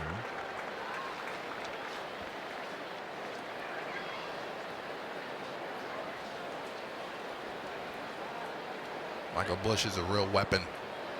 Doubled his last time out. That power is there. Lines it to right and has a base hit. He's got 2 hits tonight. This one will push Swanson to third base, and the Cubs are threatening here in the 6th. Looks like this Cubs offense, they're starting to sit on that slider early in the count. Sheehan lands it. They seem to be on it. This is a breaking ball that backs up. And Michael Busch is on top of the plate, so that's right in his nitro zone. Brings Alex Bregman to the plate. He had a base hit his last time.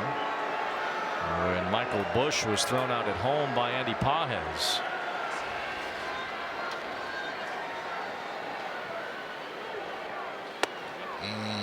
Good fastball. It's the first one I've seen to the right-handed batter that he's thrown with conviction, down and in for a strike. I think the Dodger bullpen stirring a bit. Alex Vesia not quite throwing yet, but rubbing up a baseball down there. No balls and 1 strike on Bregman. Swings through that, and it's 0-2. Cubs have Ryan Rollison warming up in their bullpen.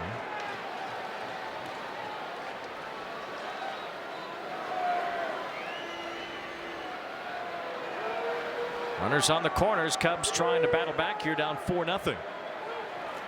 Bregman stays alive, still 0-2. Bregman doing an excellent job spoiling that pitch off the plate. Sheehan trying to make it through 6 innings for the 2nd time this year. Did so against Texas on April 11th. He's ahead of Bregman. No balls and 2 strikes.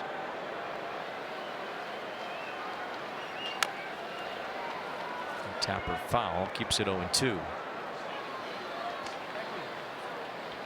Let's see if Sheehan goes back in inner half, already ahead in the count, so he has options. And Bregman right now is just trying to get Sheehan to make a mistake over the heart of the plate so he can drive something at least to the outfield.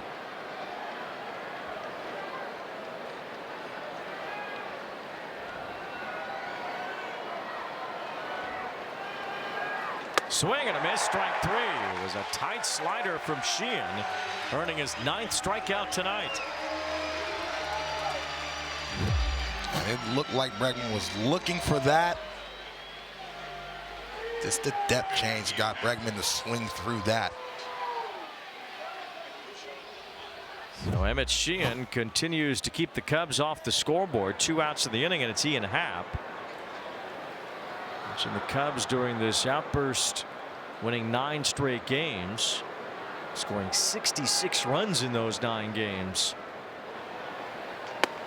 Ball 1 to Happ. Happ has had a 15-game on base streak, hitting .300 in that time.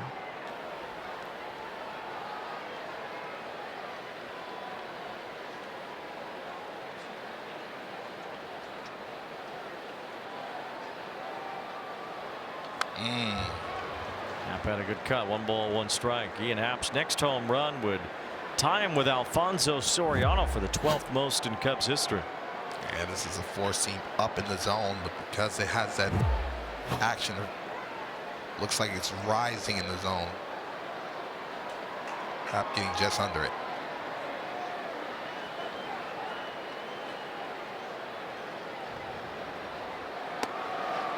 It's ball 2 to Happ. 2 balls, 1 strike.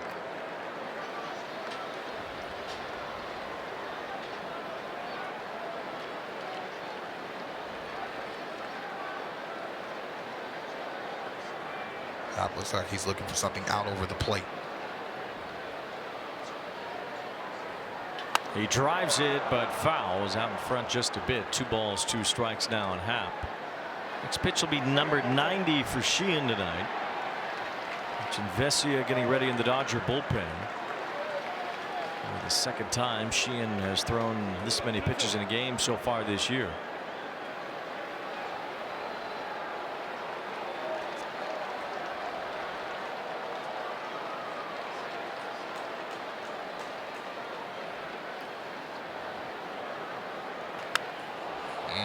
Into the curveball.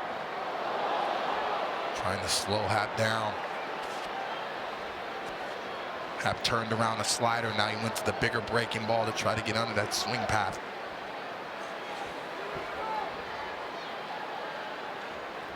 Two balls, 2 strikes the count. Cubs have been shut out on 3 hits so far. Ian Happ trying to get them on the board. He's still in there as he fouls 1 away.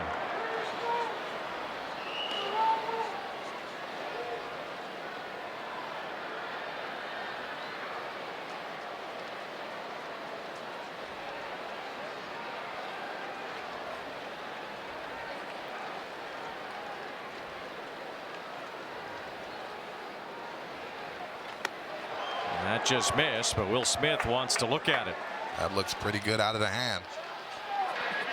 It's going to be the first challenge tonight, powered by T-Mobile, and it's going to be strike 3.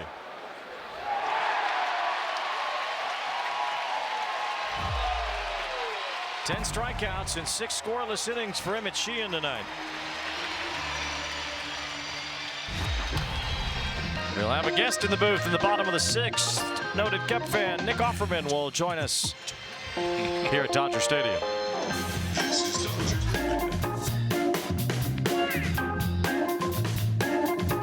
Welcome back. Friday Night Baseball on Apple TV, presented by Verilux Lenses.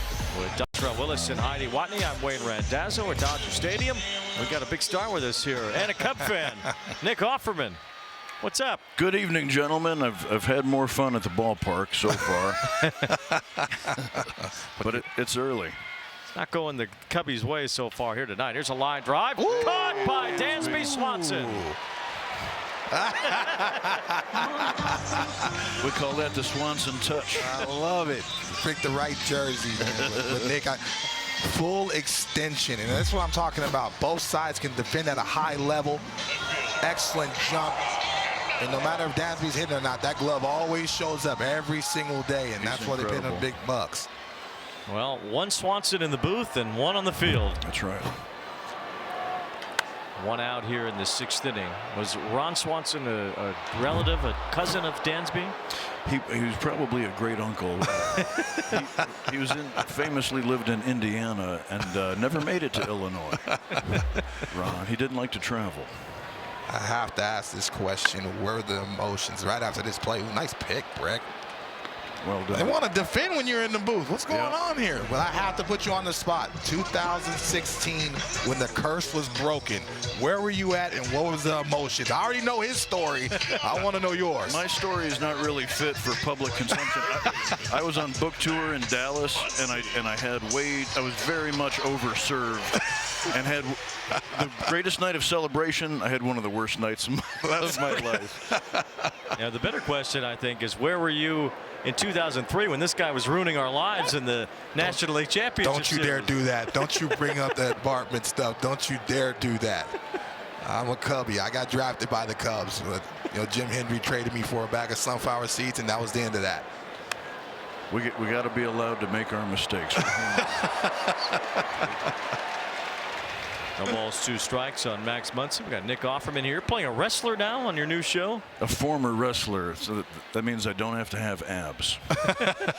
I've got shoulders and arms. 1 ball, 2 strikes on Muncy. Did you have to go back and watch old videos of the Macho Man or something? I did watch some videos, and the Macho Man is one of my favorites. I read Bret Hart's memoir, Mick Foley. But we got a real wrestler. Look at that, D. Attaboy.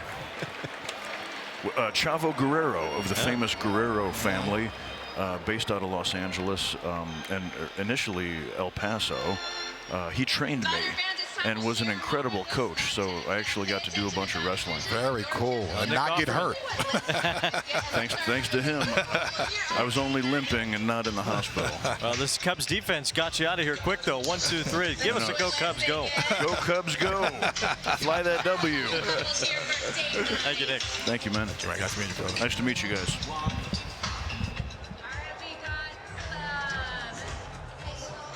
Are ahead of the Cubs 4-0.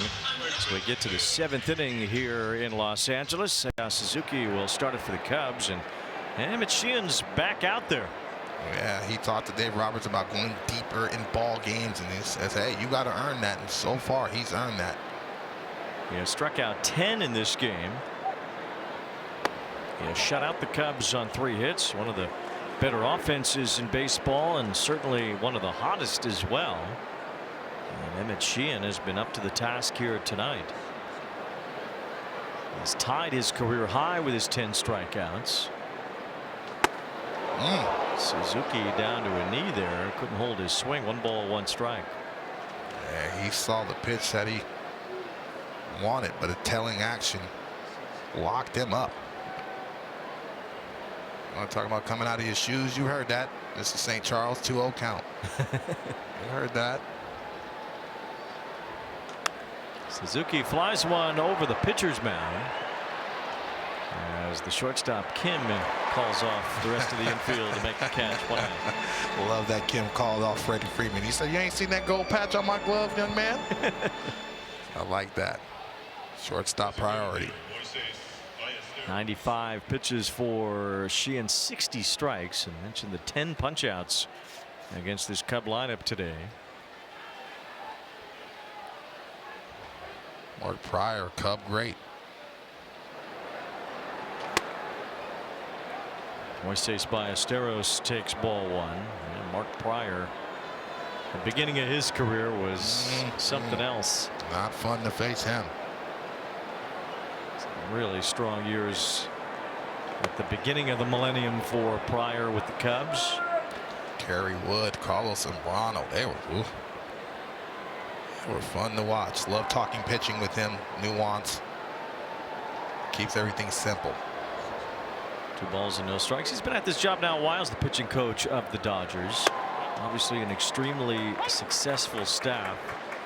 You know, it's interesting to see a guy like Mark Pryor as a pitching coach because, you know, he was labeled to be this perfect pitcher, these great mechanics, injury proof, they said back then, although that turned out not to be the case. 2 balls, 2 strikes on Ballesteros, but he has a chance to pass on all the things that he couldn't physically do but had the capability to do. The perfect blend with analytics because of his intelligence, but also keeping it simple about pitch mix and really what the pitcher feels and sees on the mound. Ballesteros flips one toward the left field line. Long run for Teoscar Hernandez and a ball that lands out of play. Emmett Sheehan has reached 100 pitches in a game for the first time this year, and this Dodger rotation has been incredibly good of late. Now 26 consecutive scoreless innings for the Dodgers starters. They entered today with a 2.81 ERA. Clearly that's gone down. But their ERA in the last 10 games is 2.06. Well, when you have Shohei Ohtani, Yoshinobu Yamamoto, going to be a lot of zeros being put up. And Glasnow yesterday, air ball is hit sharply and through a base hit. Ballesteros put it right between Freeman and Freeland. And he has his first hit tonight. Cubs with a base runner here in the 7th. MLB Together is baseball's platform embodying the sport's commitment to philanthropic causes and mental wellness efforts by teams, players, and the league. To learn more, scan the QR code or visit MLBtogether.com. So the late Davey Lopes just recently passed away, and there's Rick Monday. Emmett Sheehan will get a big hand here from the faithful at Dodger Stadium.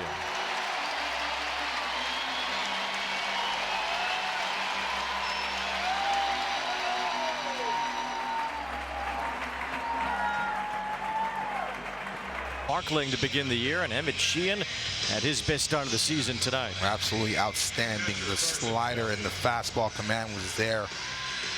And the occasional breaking ball to keep those Cubs hitters who have been on fire off balance thus far. The pitcher is Alex Vesia for the Dodgers. He has yet to be scored upon so far this year. He's barely given up any hits. Yeah, he's their high leverage guy. Pitches with a lot of emotion and a fan favorite. First pitch is ball 1 to Carson Kelly, the first batter that Vesia faces.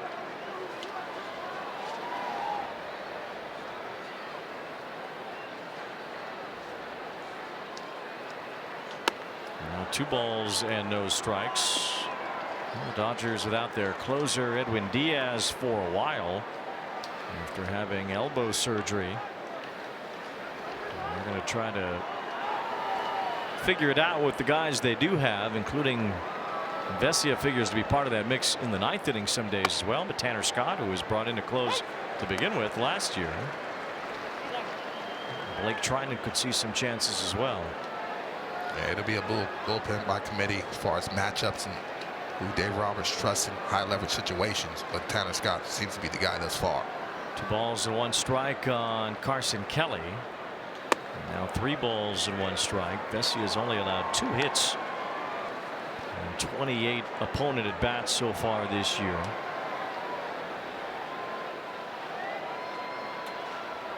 Still trying to find the command of the release point of that fastball. Landed a breaking ball.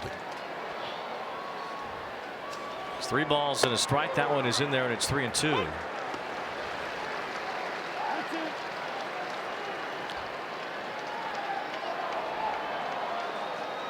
Pete Crow Armstrong due up next.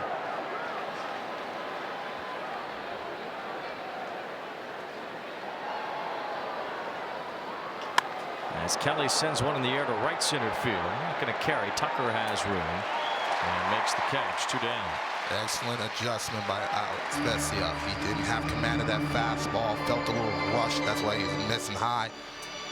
Good game calling by Will Smith to get that breaking ball to land and fight back into the count and ultimately win that battle.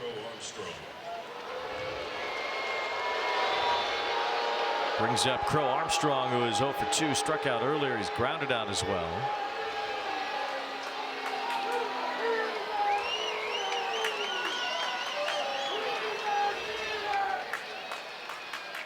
Crow Armstrong ended up with a 30-30 year last year. Just the second Cub to ever do that. Sammy Sosa was the first.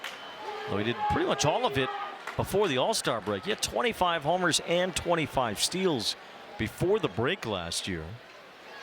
Didn't need to do much after that to get to 30-30, but his slide in the second half has seemingly continued into the beginning of this year as he continues to chase pitches out of the zone that have emptied out his batting average and even his power. It's only at 1 home run to start the year. He's ahead in the count, so now he can zone up something. 2 balls, no strikes. Now 3-0 as Vesia falls behind with Dansby Swanson on deck. We just met Ron Swanson, which was nice for us. Nick Offerman. Had to let everybody know. He did.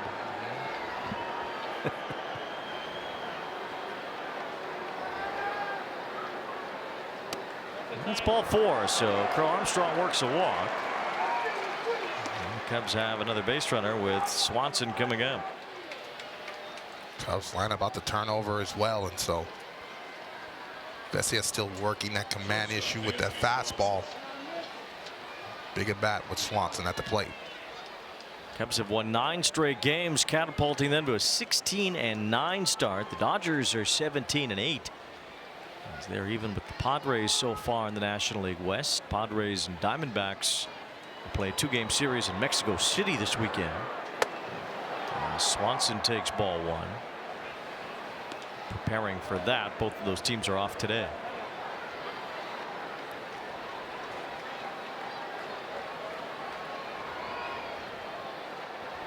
I like this mound visit by Will Smith. This is trying to calm Alex down and say, hey, let's focus on the batter here. What do you feel confident in to be able to get us back into the count? Maybe we need to make an adjustment to pitch backwards. Count 1 ball, no strikes on Swanson. The Cubs enter tonight's play tied with the Reds atop the National League Central. Cincinnati won tonight on a walk-off. Nathaniel Lowe hit his first 2 home runs of the year tonight. Second to finish off the Tigers. Swanson sends one toward left center, hit pretty well. Paez on the run, out near the wall. He leaps up and he can't make the play. The ball's against the fence and 2-run score. Ballesteros comes home, so does Crow Armstrong, and it's a triple for Dansby Swanson.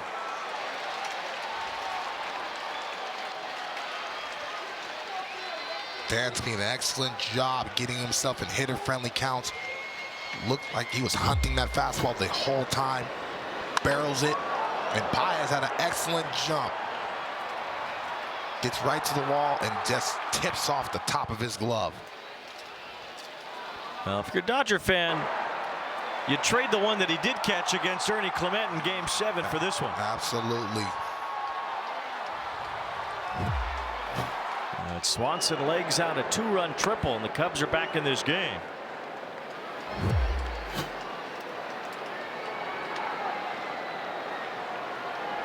One of those runs charged to Sheehan. It's the first run allowed by Vesia this year. As Paez just couldn't catch up to that line drive to the gap off the bat of Swanson. Now a line drive to left field. That's a base hit for Hoerner. Swanson scores. The Cubs have 3 in the inning, and it's a 1-run game. This is what that lineup can do. Great Counsell talked about it. They don't give up any at bats. Doesn't matter what part of the lineup and what part of the game they are in. If you make a mistake and let them in, they can do this right now.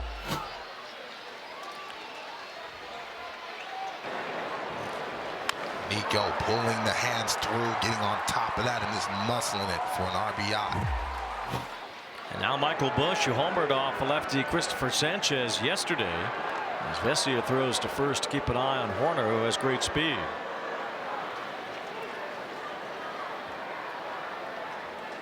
Hoerner had 29 stolen bases last year, the first Cub to have 20 or more in 4 straight years since Ryne Sandberg.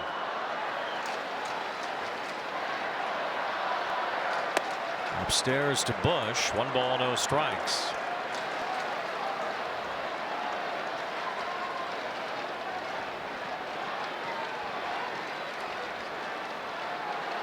He goes gradually getting a little more, trying to get the attention of Vesia to make a mistake to Busch at the plate. Hoerner looked like he's about to take off. Instead, Vesia misses with ball 2. It's a little harder to tell the Cub fans apart from the Dodger fans with everybody wearing blue here, but to be sure they're here. The Cubs always have a good traveling fan base. You can hear them making some noise in this 7th inning with the Cubs now down by just 1. It's a strike to Busch, and it's 2 balls and 1 strike.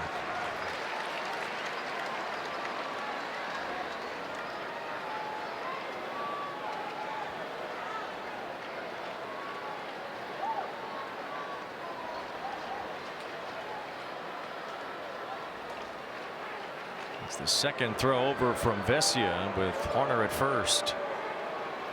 Blake Treinen readying in the Dodger bullpen.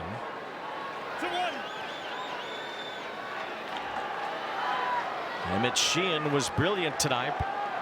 The Cubs are now back in this game after Vesia's allowed 3 to come in. Another throw for Hoerner, safe, and he'll be awarded second base. Nico deked him into that play. Already had 2 disengagements, and now does the jab step out, forces Vesia to pick over. Gets them in the scoring position.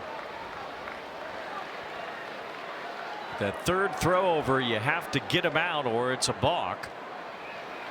So Hoerner pointed himself over. He knows the rules. And now base hit could tie this game. 3 balls and a strike on Busch.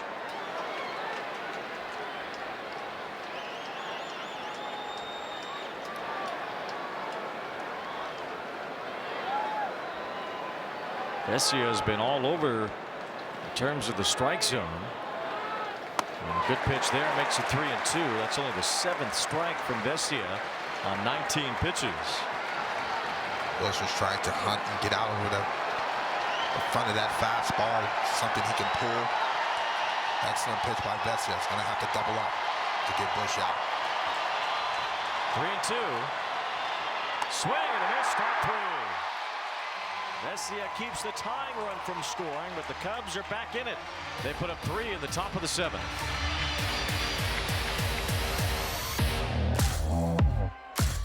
Sports update. We've got Tigers at Reds in a game. The Tigers led 5-0 after 4 innings. We're in the bottom of the 9th, and Kenley Jansen looking for the save. That's Nathaniel Lowe, a 2-run walk-off home run as the Reds win the game 9-8. Wayne? The Cincinnati Reds finding ways to win in the early going. And kind of a 2-man offense for the most part. Here's Andy Pages slicing one to the right field corner past Suzuki and bouncing to the wall. Pages turns from second, digs for third. Relay from Hoerner, a good one. Pages is out.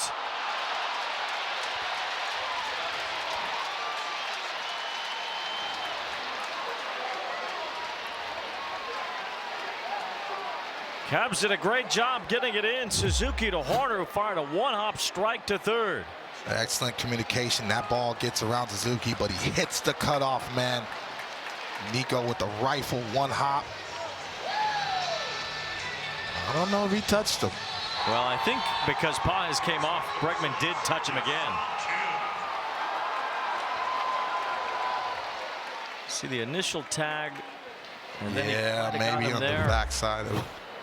Hard to tell. The Dodgers weren't convinced they would have had that overturned anyway. And Páez caught at third, trying to stretch that double into a triple.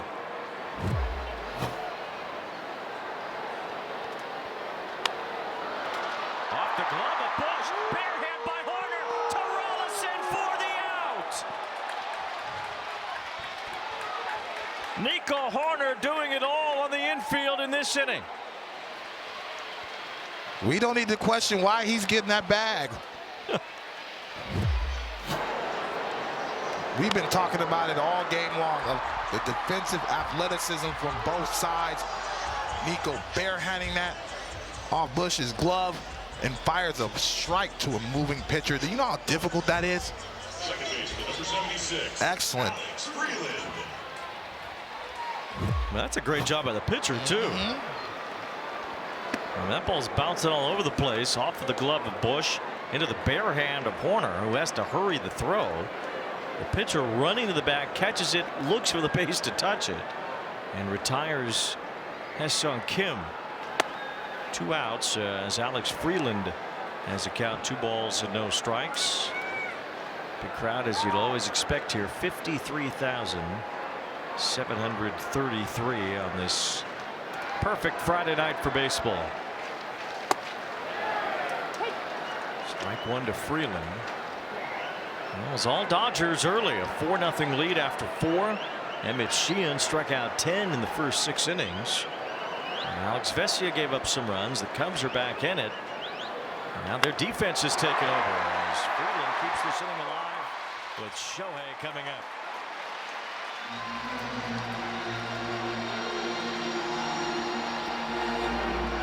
And I'm feeling good. Now batting for the Dodgers, designated hitter number 17, Shohei Ohtani. Here's Ohtani, 2 strikeouts and a walk tonight. Bringing a lot of these 53,000 to their feet as he takes ball 1. The presence of Shohei, even when he's not quite swinging the bat to what we're used to, you just know that we're at any moment about to see the next great Ohtani highlight. He yanks this one foul. Like a little bit of an example there of what you're talking about by being pull happy.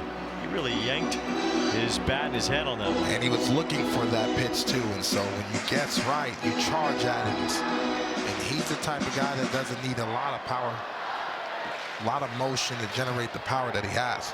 Is it lefties better than righties so far this year? 1 ball, 1 strike. He cues this one foul to Dino Ebel, Dodger third base coach. See, sometimes his head leaves a little too early and already looking down right field. When he's locked in, it's straightaway center to left center.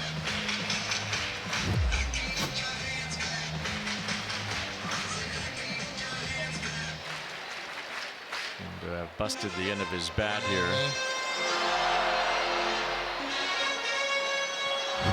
Hands rolling over. So when you hear that term roll over, that's what pitchers want the hitter to do, to roll over and hit that ball on the ground. Still hitting the ball on the barrel a lot of the time. 1 ball and 2 strikes on Shohei. It's 2-2. I don't know if I've ever seen a center fielder play as far over toward left center for Shohei as the way that Crow Armstrong is right now.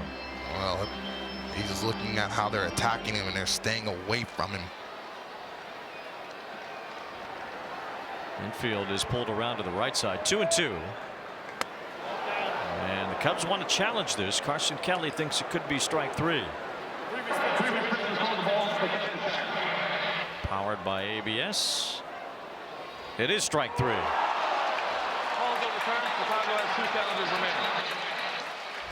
Third time Ohtani has struck out tonight. It remains a 1-run game as we go to the 8th.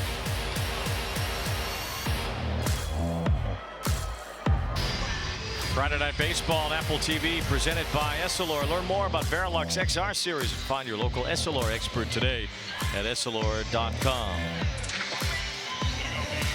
Our Goodyear drone cam overlooking beautiful Dodger Stadium on this Friday night. A spectacular night for baseball here. Perfect LA spring night as the Dodgers and the Cubs, old National League rivals, going at it here as we get to the top of the 8th. Alex Bregman leads off against Blake Treinen, the new pitcher. And there is strike one from Treinen. Didn't record an out last time in Colorado, so huge bounce back chance for Blake Treinen. Bregman sends one in the air. That's deep to left. This one hit a long way, and we are tied. The Cubs have come back from 4-0 down, and it's 4-4 in LA.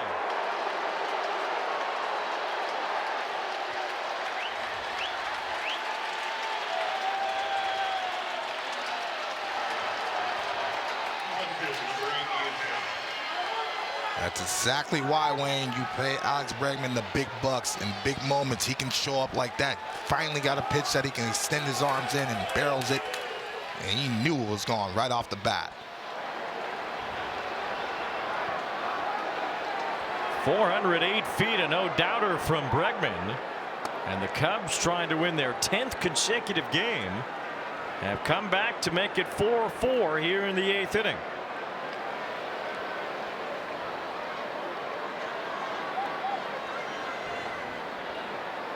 Back-to-back outings now for Treinen, which he has allowed a home run. D-Train mentioning that Treinen didn't get anybody out his last time out. Ian Happ's 0 for 3 tonight. Cubs struck out 10 times against the starter Emmett Sheehan. They have teed off on the Dodger bullpen with Alex Vesia and Blake Treinen giving up this 4-run lead. Did you see that energy from the Cubs dugout once they knew Alex Bregman homered and tied this ball game? Tell me these games don't mean this time of year. Inside out swing and a base hit for Happ. Over toward the line. Hernandez grabs it and keeps Happ at first. Cubs have the go-ahead run on base. A blast from Bregman. He's been seeing sliders all night long. He just missed one from Emmett Sheehan, and he wasn't going to miss it again. Another slider, barrels it.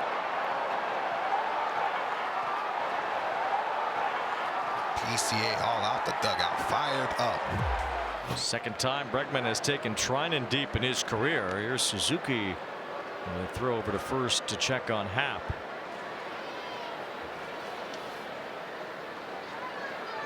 Cubs steal a good amount of bases. Most of that, though, is either Horner or Crow Armstrong. Happ has 1 steal this year. It's in there to Suzuki.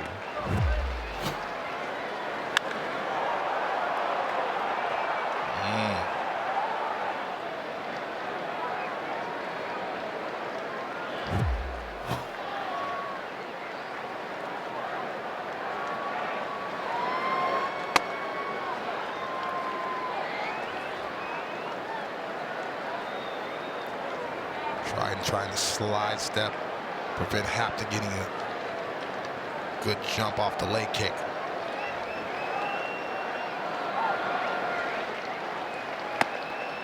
There's the good sinker there from Treinen, one that gets a lot more swings and misses than most. Treinen's had a good career as a Dodger, was instrumental in the 2024 championship. 2 balls, 2 strikes. Wasn't quite as effective last year coming back from that October run. Pitched throughout the postseason last year as well.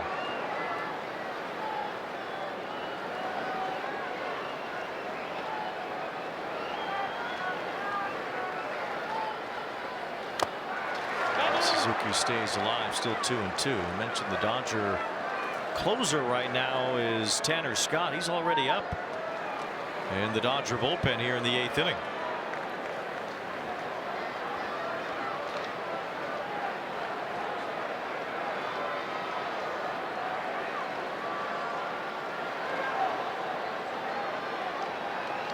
Happ a short lead at first as Suzuki punches out.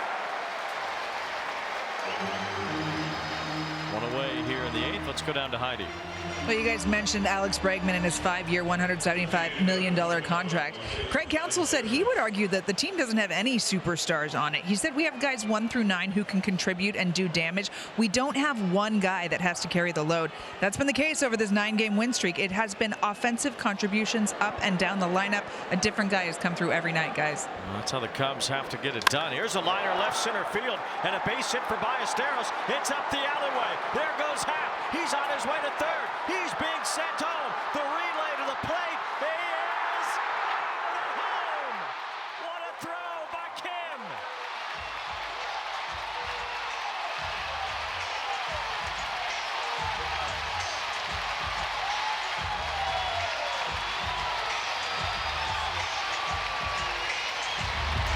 I mean, my goodness, Wayne. Andy Pages gets the ball at the wall and literally fires it off balance. Perfect to Kim.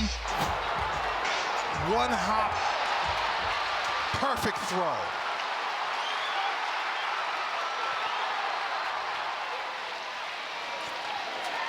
If you believe in this sport, in baseball as an art form, you have seen some incredible artists defensively tonight.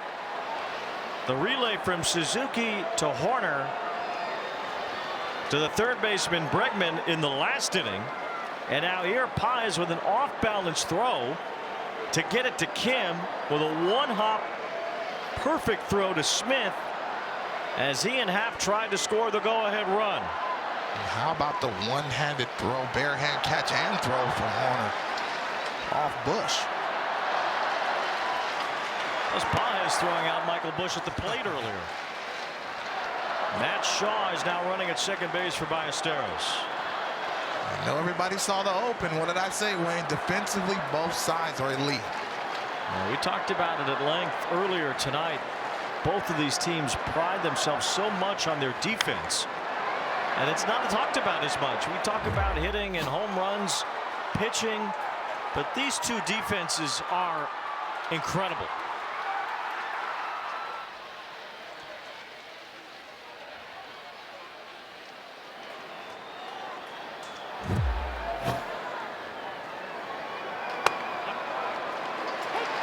Strike to Carson Kelly. It's 1-2. Both teams, and as we get into a tight game here down the stretch, it's important to note both teams still have both challenges left. There's Shaw running for Ballesteros at second. 1-2 on Kelly, and that's strike 3 call.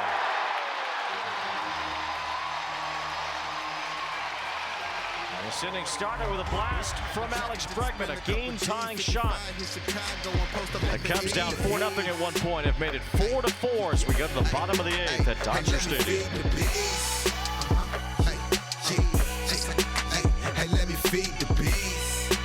Entered the day with 2,458 hits. I asked him if 3,000 is a goal. He said absolutely. Said he never thought about getting to such a lofty number when he started his pro career, but now he wants not just the 3,000 hits, he wants the extra base hit record for first baseman held by Todd Helton. Freddie needs just 37 to tie him. He wants most games played at first base. That's currently Eddie Murray. Freeman 237 shy of that mark. Wayne. Freddie Freeman looks at a strike from Ryan Rollison as we get into the bottom of the 8th inning with this game tied. Freeman tonight is 0 for 3. He and Shohei combined are 0 for 6. The Dodgers had the lead early. The Cubs have stormed back in the later innings, and quite a battle has brewed here out of nowhere between the Cubs and the Dodgers. Two teams on a roll to start the year. That's why I never buy in the meetings the managers trying to downplay this matchup, that is just another matchup and you have to win games in April. No. They understand who's in front of each other. Freeman lifts one to left. This one off toward the end of the bat a bit as Ian Happ makes the catch, one out. And the Cubs are actually on a road trip that will feature the Dodgers and the Padres back to back. Craig Counsell, paying no mind to that whatsoever, said basically, well, they're just two teams on the schedule that we have to play along the way here. It sounds nice, but you saw everybody jumping up when Alex Bregman hit that home run, and you saw them down when the Dodgers were making their surge early in the ball game. And so this is a test. We love these. Well, it's a test for Ryan Rollison as well. Who is this guy? He came out of nowhere. The Cubs are just trying to find somebody that could pitch out of the bullpen here. They've had so many injuries pop up over the course of this start of the season, and here's Rollison thrust into a long relief role in a game that was 4-0, and now suddenly he's in high leverage innings here against the middle of the order. Well, they're in a situation where they told him go as far as you can, keep the game within striking distance. Rollison really has some pep in his step. I love what I see from him. Fastball anywhere from 93 to 95 miles an hour. Excellent secondary stuff, and he has a starter characteristics. Made his major league debut with Colorado last year. 2 balls and a strike.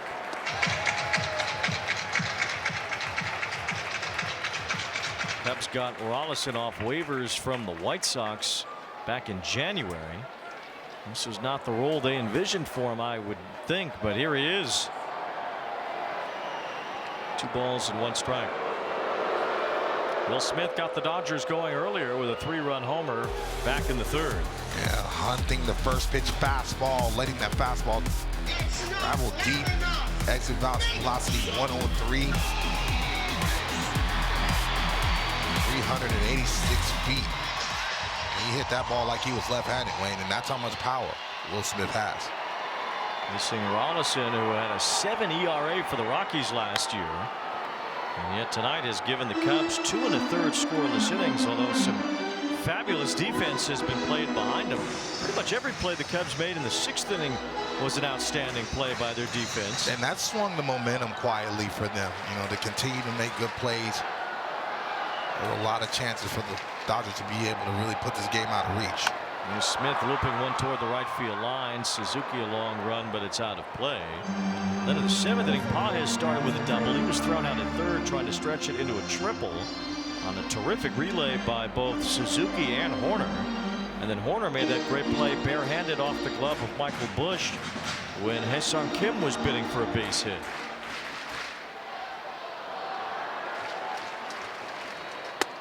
Three balls and 2 strikes the count. And for these two teams with October thoughts, the Dodgers thinking about a 3-peat, both teams knowing how important and both teams paying for defense. Well, the defenses have been shining right through tonight. Still 3-2 on Will Smith. Tucker on deck. You have to defend on a high level, and you have to pitch at a high level.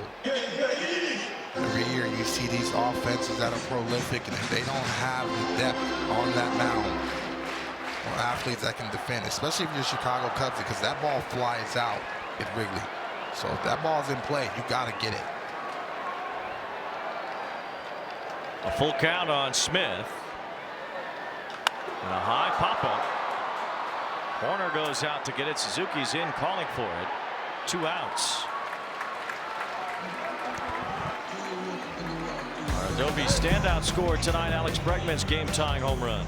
Yeah, he's been attacking those sliders all day long. Finally got one. Dodgers flipped down to tie the game. Big moment for Alex Bregman. Kyle Tucker will stand in here against Ryan Rollison, who has now gone 2 2/3 scoreless innings, keeping the Cubs right in this thing, and even staying in it as the Cubs have battled back to tie it. Counsell said earlier, if you get into a situation where you're wondering why a certain pitcher is pitching in a certain spot, don't ask. That's all I got. You know what? And I respect that answer. Just go out there and win battles. It's been a battle here tonight. 1-0 on Tucker. As that missed just inside ball 2.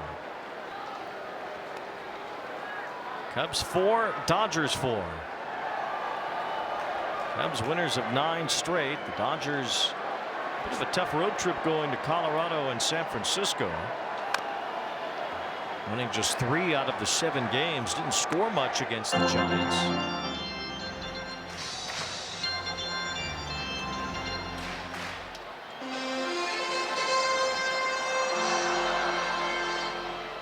Meanwhile, the Mets and Phillies have had awful starts to the season. The Cubs have been right in the middle of driving the hammer through both of those teams.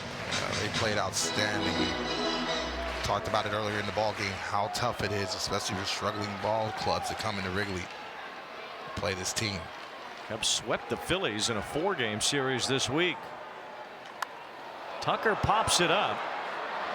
It's Carson Kelly in foul territory as he makes the catch, and Ryan Rollison has been the man for the job tonight out of Craig Counsell's bullpen. He has kept the Cubs in it as we go to the ninth. Into some game here at Dodger Stadium. You can check out Sunday Night Soccer, which is in Carson, California. A Western Conference rivalry. Former German international Marco Reus and the LA Galaxy host Diego Luna's high-flying Real Salt Lake. Coverage begins at 6:30 Eastern right here on Apple TV. Well, Tanner Scott is trying to wash away his terrible, horrible, no good, very bad year of 2025. Renewed mechanics, a better delivery, more conviction, and so far much better results for Scott, who was trying to find that rebound and also has found himself back in the closer's role with Edwin Diaz out. Yeah, thus far he seems more convicted on the mound. That slider has a little bit better tilt than last year. Swing and a miss by Pete Crow Armstrong. Scott didn't even pitch in the playoffs for the Dodgers, a guy they gave 4 years and $72 million to be an anchor in the back end of the bullpen. He was anything but last season, but he says that was last year, and now it's a whole new year, a chance to try again and show that he can still be a very good pitcher at this level. They're going to need him down in the back end of that bullpen, and so unfortunately with the injury to Diaz, he finds himself back in that situation. Got a chance to talk to him earlier in the ball game before, and he says he's really convicted in what he's doing right now. So far so good. Dodgers don't expect Diaz back until later in the year. As Armstrong lines one to left, that's a base hit. So Pete Crow Armstrong smacks one the other way against Scott, and the Cubs have their fastest man on base to start the 9th inning. Nice piece of hitting by PCA. This is a slider off the plate, and he's looking that way to drive that ball that way. Here we go.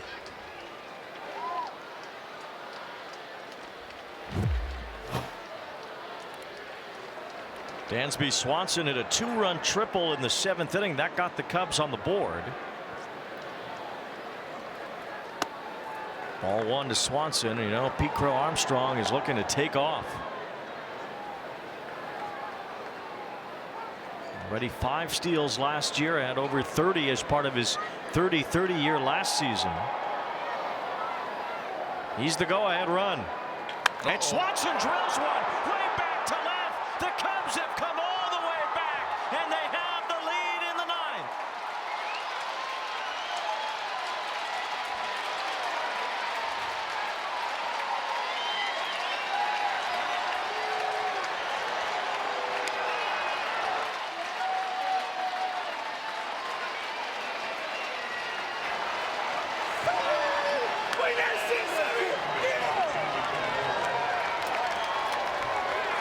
Tanner Scott trying to abbreviate that move to the plate, hoping that PCA didn't run, and he made a mistake.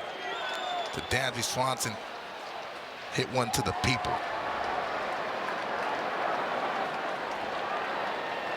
Tanner Scott, who had been pretty lights out to begin the year, just 1 run allowed in his first 12 appearances, gives up a hit to the lefty Crow Armstrong, and then a smack off the bat of Dansby Swanson, who's driven in 4 runs now tonight.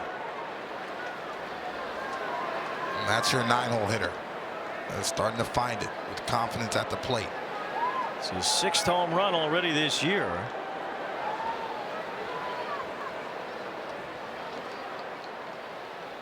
Ever since Dansby's great uncle Ron Swanson stopped by the booth, this became a Cubby turnaround.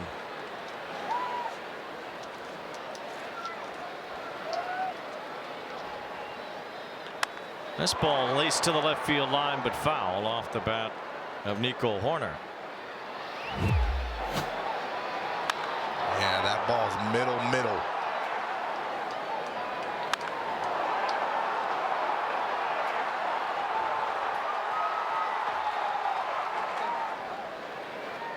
PCA knew it off the bat.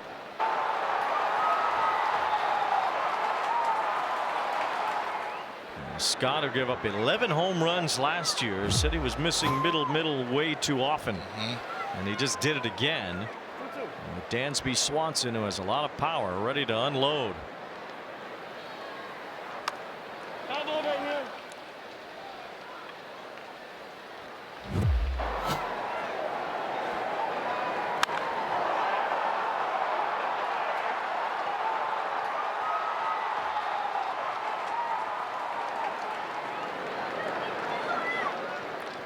Got something special brewing in the north side right now. They have belief, they have talent.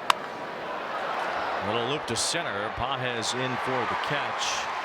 1 out. And the Cubs also have a lead after being behind 4-0. They couldn't touch Emmett Sheehan tonight, but they have been all over Vesia, Treinen, and Scott. But you can see this lineup, the way they're constructed with the bat-to-ball skills, the speed, and the power combination.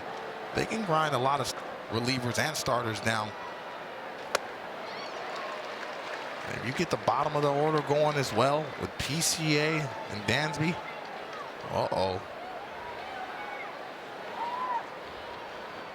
Now Ryan Rollison, who went 3 scoreless innings against this Dodger lineup out of the bullpen, is in line for just his 2nd major league win. And Corbin Martin, who has a .629 career ERA, is warming up to try to get the save in this one. Whatever it takes. There's Edgardo Enriquez getting loose in the Dodger bullpen. As Bush fouls one off, it's 1-2.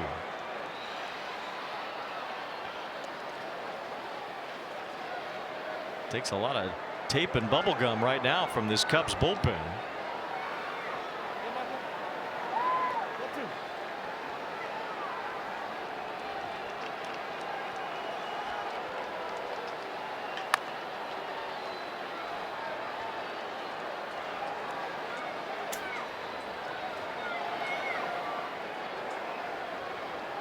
If you're the Chicago Cubs, you give some of your plus guys a day off. It resets the bullpen to be able to steal a victory like this. Huge. There's a pop-up from Bush. Shallow left center as Kim makes the catch. 2 down. And on these last 3 innings, if you look at the line score here at Dodger Stadium, it's an homage to the original Chicago area code. 3-1-2. 3 in the 7th, 1 in the 8th, and 2 in the 9th have given the Cubs a come-from-behind lead.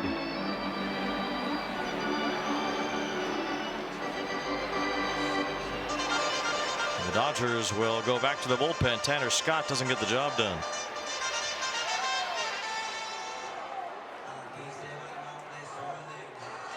Walk-off hit as a Cub yesterday. The team has been working with his mentality at the plate, taking his defensive swagger into the box. His hitting metrics have increased significantly across the board. Walk rate significantly higher than his previous 10 seasons.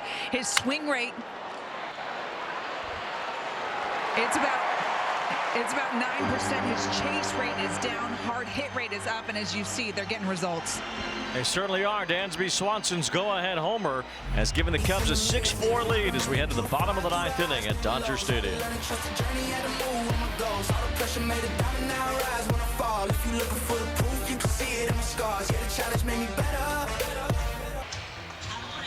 It's a beautiful night here at Dodger Stadium as our Goodyear drone cam has given us some impeccable shots looking over Los Angeles tonight. It was all Dodgers early in this one. They had a 4-0 lead after 4 innings. Emmett Sheehan was cruising. As soon as Sheehan came out of the game, the Cubs took over. They've scored 6 in the last 3 innings, and they need 3 outs for their 10th straight win. But it's easier said than done when they have a journeyman trying to get those 3 outs. Corbin Martin looks for his 3rd major league save. Grand Counsel said it. Whoever's available, go up there and try to get 3 outs. Rolison did an outstanding job. If they hold on to that, he was the young man that really won this ball game to be able to navigate that lineup and give them a shot to even tie the game and take the lead. Rolison got 9 outs out of the bullpen. 3 innings, no runs allowed on 2 hits. Some special defense played behind him as Hernandez gets carved up there for strike 2. Jamison Tyone went 5 innings tonight. Ryan Rolison eats up 3, and now it's Corbin Martin, who was a spring training invite this year, trying to save it at Dodger Stadium, and he strikes out Teoscar Hernandez. Martin doubling up with that off speed down in the zone to get Teo to chase down. Excellent breaking ball.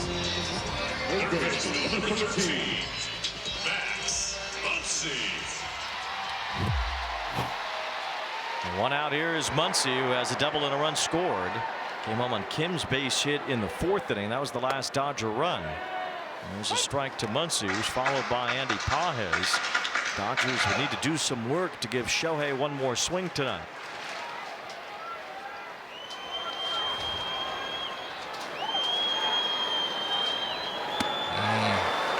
It's 0-2. Martin's wasting no time, being very aggressive. Says, I might not be a closer, but I'm going to try to close it tonight. He was a prospect at one time. He was a 2nd-round pick out of Texas A&M, drafted by the Astros. As Muncy lines one to right center, Crow Armstrong backs up, makes the catch on the warning track.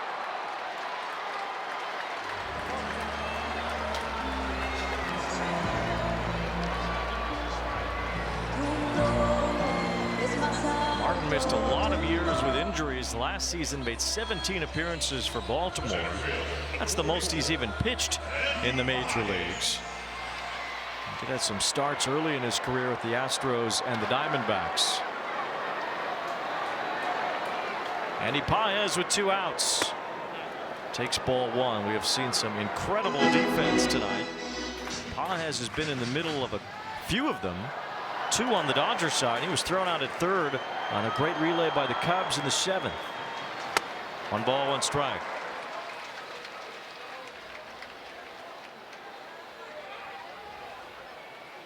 He's going to look at that play, though, the tape. That ball tipped off his glove, and he's going to feel like he should have had that play.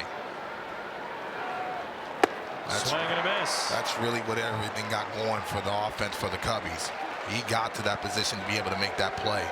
9 times out of 10, you've seen it. Andy Pages makes that catch.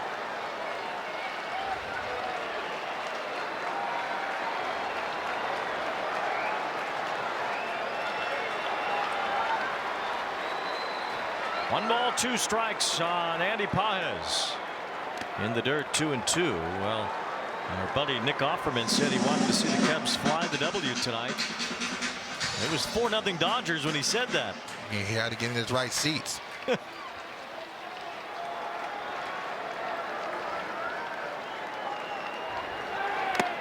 Pages stays alive, and it's still 2-2.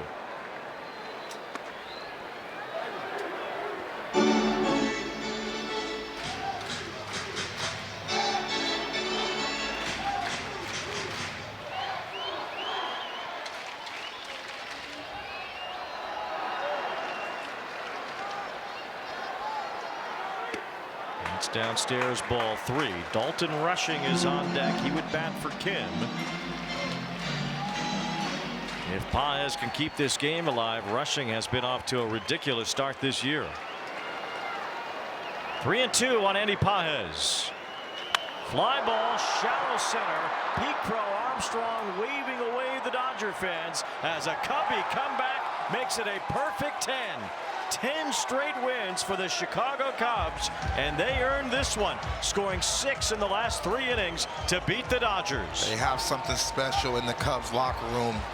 This is a gritty win in a hostile environment. Craig Counsell not knowing who's going to come out of the bullpen, and everybody stepped up today. Team effort. You see the capabilities of this lineup, Wayne. Didn't score anything until the 7th inning. But man, when they got going, they got going. Ryan Rollison and Corbin Martin combined for 4 shutout innings out of the bullpen. Against that lineup. Against that lineup. So Trey Counsell said, whatever it takes to win ball games, that's what they're doing right now. And they're playing with a ton of enthusiasm and a ton of belief right now. Just a handful of 10-game winning streaks the Cubs have had in the expansion era going back over 65 years now. Ryan Rollison, an unsung hero tonight. The Cubs defense sparkled and they got all the big hits they needed, including a 4 RBI night from Dansby Swanson, who had a 2-run triple and the go-ahead 2-run homer. You saw how fired up the Cubs faithful were, especially late in the ball game. They said, we're going to have to sit in traffic anyway in Los Angeles. Let's wait to see what the offense does the last third of the ball game, and they did not disappoint. This was some game that just kind of brewed up here at Dodger Stadium. 2 excellent teams, 2 wonderful defenses, and we saw a lot of great performances here tonight. None better, though, than Dansby Swanson, who had the big hits for the Cubs. He's standing by with Heidi Watney. Dansby, you had your first walk-off hit as a Cub yesterday. You hit the 2-run go-ahead home run in the 9th today. What's gotten into you at the plate?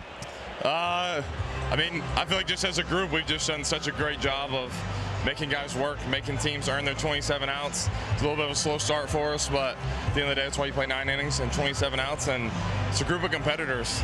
It's just such a joy to be a part of, and tonight it was me, but you know, so much throughout the year, it's been everybody else. So.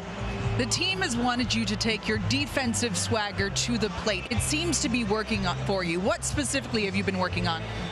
Just being free and athletic. I think sometimes we can get so mechanical at the plate, but sometimes you just need to play like a little bit of wiffle ball out there and just go and enjoy yourself and have fun. I know it sounds really cliche, but just sometimes you just got to remember that God gave you so much ability, and you just got to go out there and play. You guys do look like you're having fun out there, and the defense up the middle with you and Nico and PCA in center. How special is what you guys have defensively? I mean, it's everybody. Cars behind the plate, pitch calling, Miggy, same thing, just controlling the staff. Greggy over at third is unbelievable. Bushy's is an unbelievable first baseman. Ian Happ's won 4 straight Gold Gloves. Seiya right. I mean, it's really an identity of this group, and it's something that we take pride in, and we have a high standard for. You've won 10 straight. That's obviously very fun. What's working for you guys? I mean, just like I said, being good in every phase. Base running, defense, pitching, offense, grinding out at bats, winning culture, guys that care about one another. I mean, it's a full spectrum, and it's something to be proud of. It's also fun to watch. Thanks, Dansby. Keep that dad strike going. Thank you. Back to you guys. Awesome. Thank you. 10 straight wins for the Cubs. They had to earn this one in Los Angeles tonight to fly that W again. Don't pull out your flag just yet, Wade. Dansby Swanson led it for the Cubs tonight. Cubs win. They beat the Dodgers. We'll be back to wrap it up.